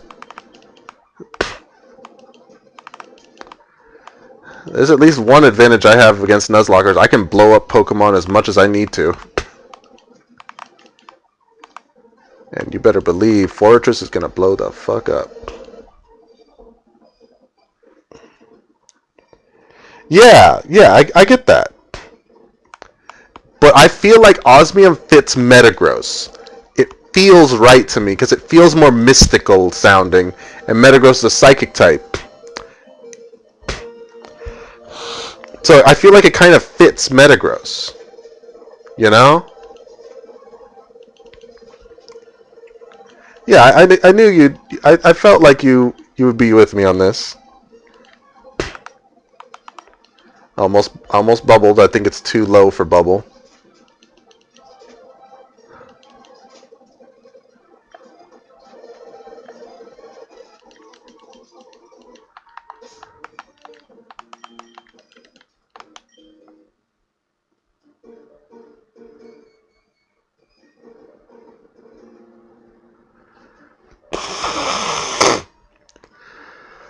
Okay.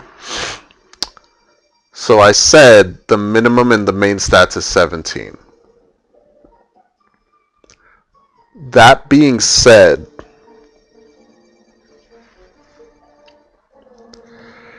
this is really good. But is this the wall good?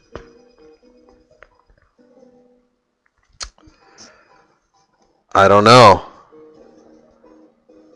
I don't know.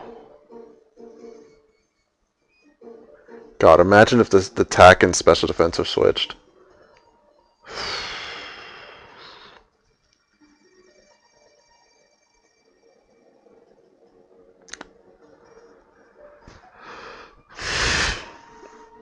This is tough. This is really tough.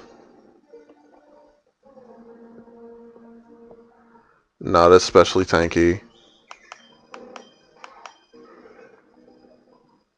More especially tanky.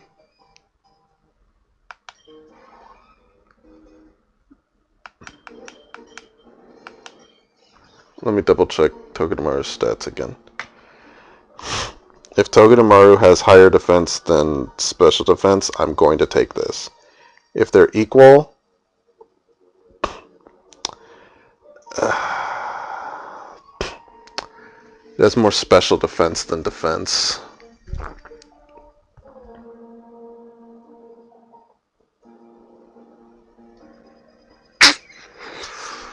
I'm gonna test something.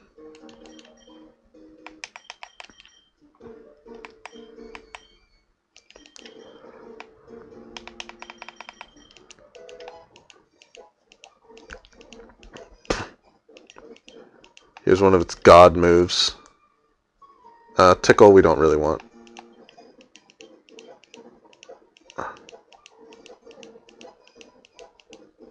Wow, it only learns 2 moves.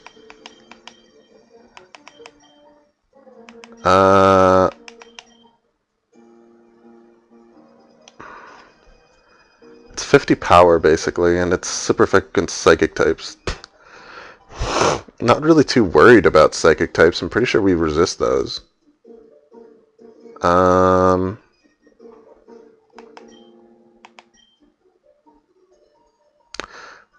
But it could poison though.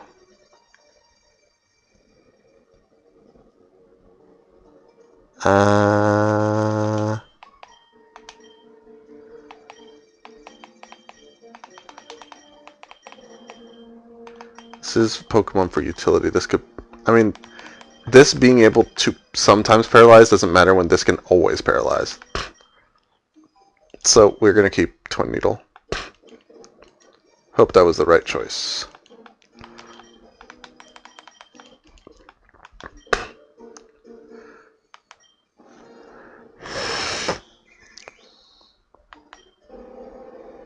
$63 defense, 54 defense, 39 special defense, 32, 31.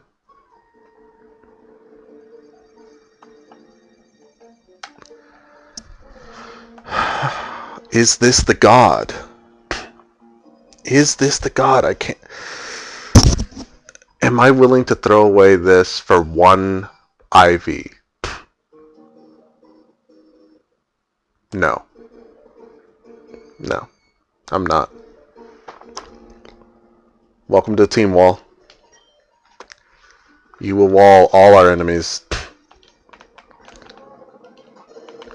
Unless another one... Nope, never mind. If another Togedemaru ran up to us at the way out, and it was better than this thing. Okay, let's pull everybody into the team and give everyone their names.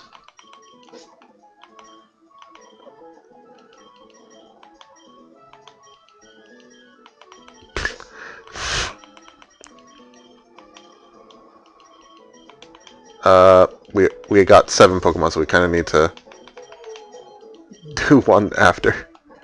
Alright, and we're gonna level up everybody.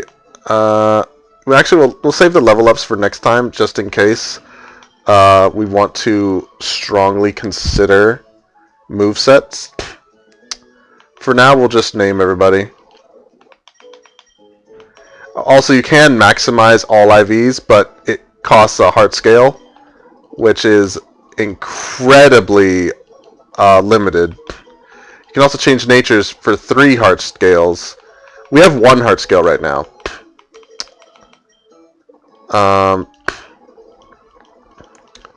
Is there a reason to forget a move? Is it free? Forgetting move is free. Not sure why you would, but... Also, HMs, you don't need a specific Pokemon to do it. So long as the Pokemon can learn the move, and you have the move, and have the badge to use it, you can just use it freely. So right now we do have Flash, but we haven't got the badge for it. Speaking of, I don't know if I mentioned this. Brawly's the first gym leader. Roxanne is the second. Norman's the third. Oh, no, Watson is the third. Norman's the fourth gym leader. Flannery's the fifth gym leader. So we have until the fifth gym leader to figure out how to deal with fire types. Which may just involve ground moves and rock moves. But anyway, for now...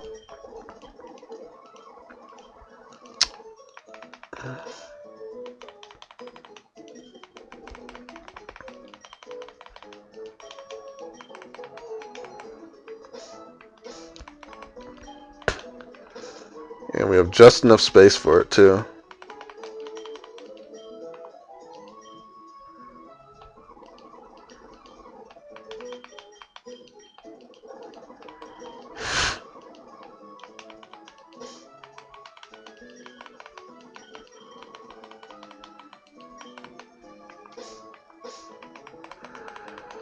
Well, that was a long stream, a very long stream to catch 7 Pokemon. But we did it. We are no longer limited to 2 Pokemon, neither of which have actually become Steel type yet.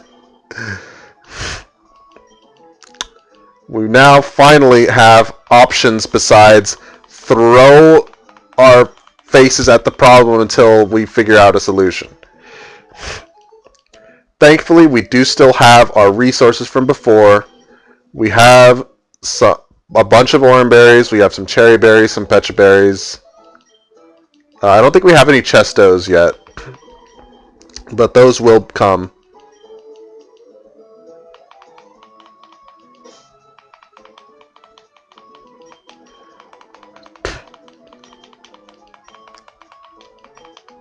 Thank you again for Cryolite.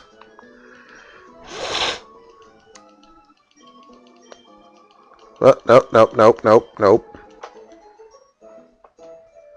Not that one.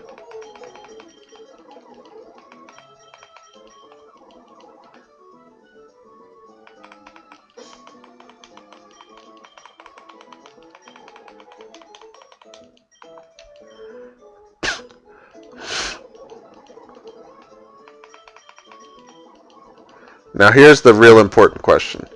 Do we make Togedemaru's name all caps? Let's have a look.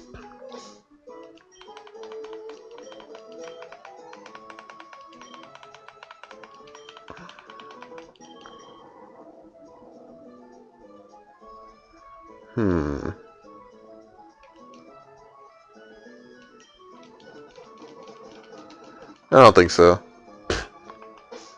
Let's have a look at how it looks without caps before we make a decision.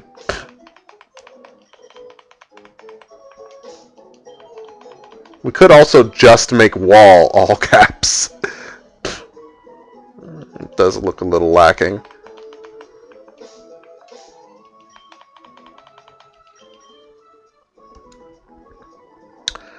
Yeah, you're right. It should all be all caps.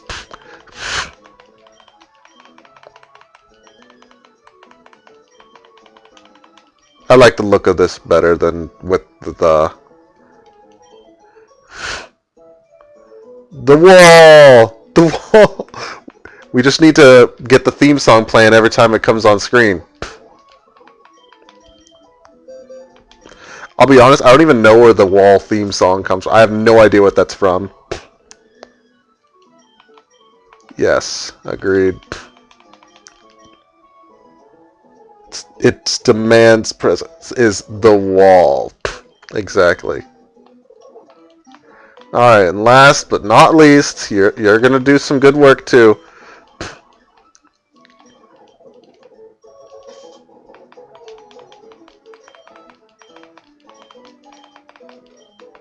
Ooh, we have just enough room too.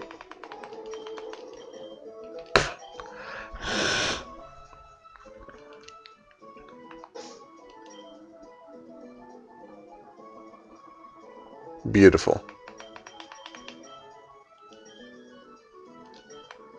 Alright, next stream, we will level up everybody who's not leveled, which would be Topaz, Cryolite, and Iron Tusk.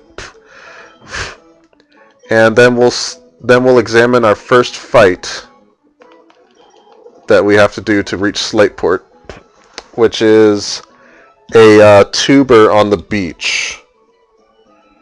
And we'll see what their first Pokemon is before we decide what our lead is and if we need any items to equip.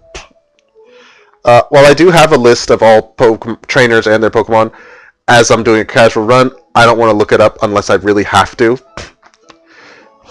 But I do have it available if I really need it. But, important thing to do.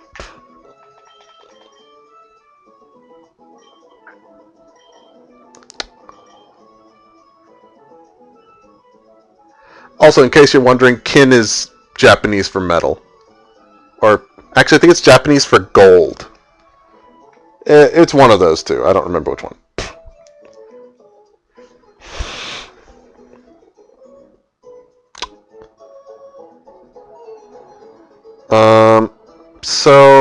I think that's it for now. We're going to live with whatever choices we make when we level them up next time. But that is definitely a lot tougher stream than I expected, despite having no real fights. I mean, I guess we did have a ton of fights, just, yes, thank you. I looked it up, I just didn't remember which one I did. It was still really, really tough, but we made it through. Probably not gonna get as many Pokemon at one go again. I may be wrong. I haven't checked all the routes yet. I do know probably every Steel type up to Gen 8 is available. I think. There might be some that aren't. I'm not sure. The only ones I know for sure are in this game are Ferrothorn, Klinklang, Lucario, Metagross, and Mawile. Excuse me. Beyond those, I'm not certain what is in this game. But wherever they are, whatever they are, we will find them. We will add them to the team, and we will see if there is a use for them. I'm almost positive with our limited roster of Steel types that we will find a niche for someone somewhere. I mean, we're going to have to pull out all the stops for Flannery, for sure. So we will be, on the way there, we will be prepping thoroughly for that fight. We'll be grabbing every item. We'll be considering every rare candy use if we do not use them before the Elite Four, because that level cap's 99, so if we want to hit 100, we need 6 rare candies.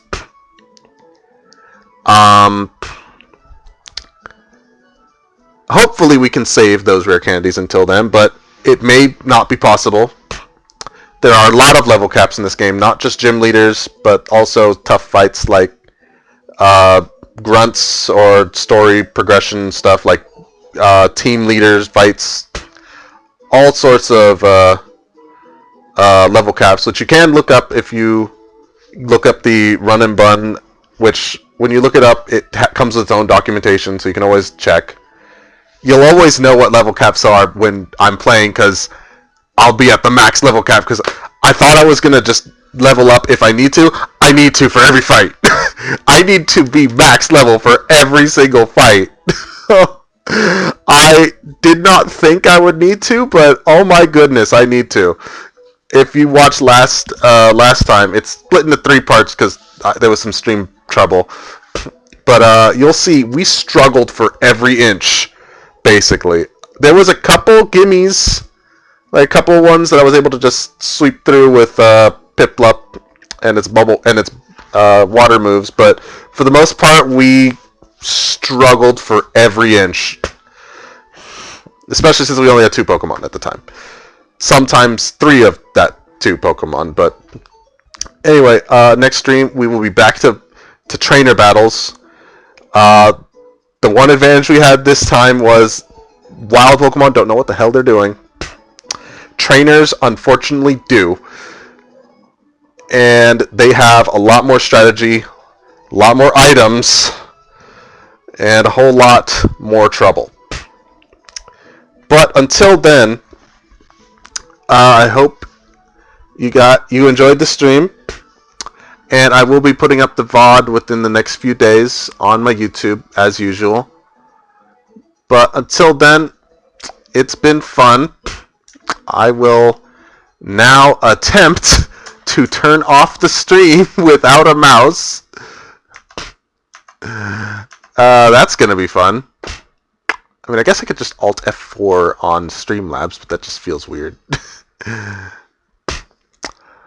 I'm glad to hear it, Mephisto. Hope to see you again next time. And hopefully I won't have the same types of troubles next time. I know there's a command for ending stream, I just don't know what it is. I'll be stuck here for a moment while I figure this out. Wait. Even though my mouse is invisible, it does highlight stuff when it's over stuff, so I can almost see where it is. If you can, that would be a great help, actually. I'm on it, actually. So, thank you for your help, Mephisto, and for coming in. See you next time.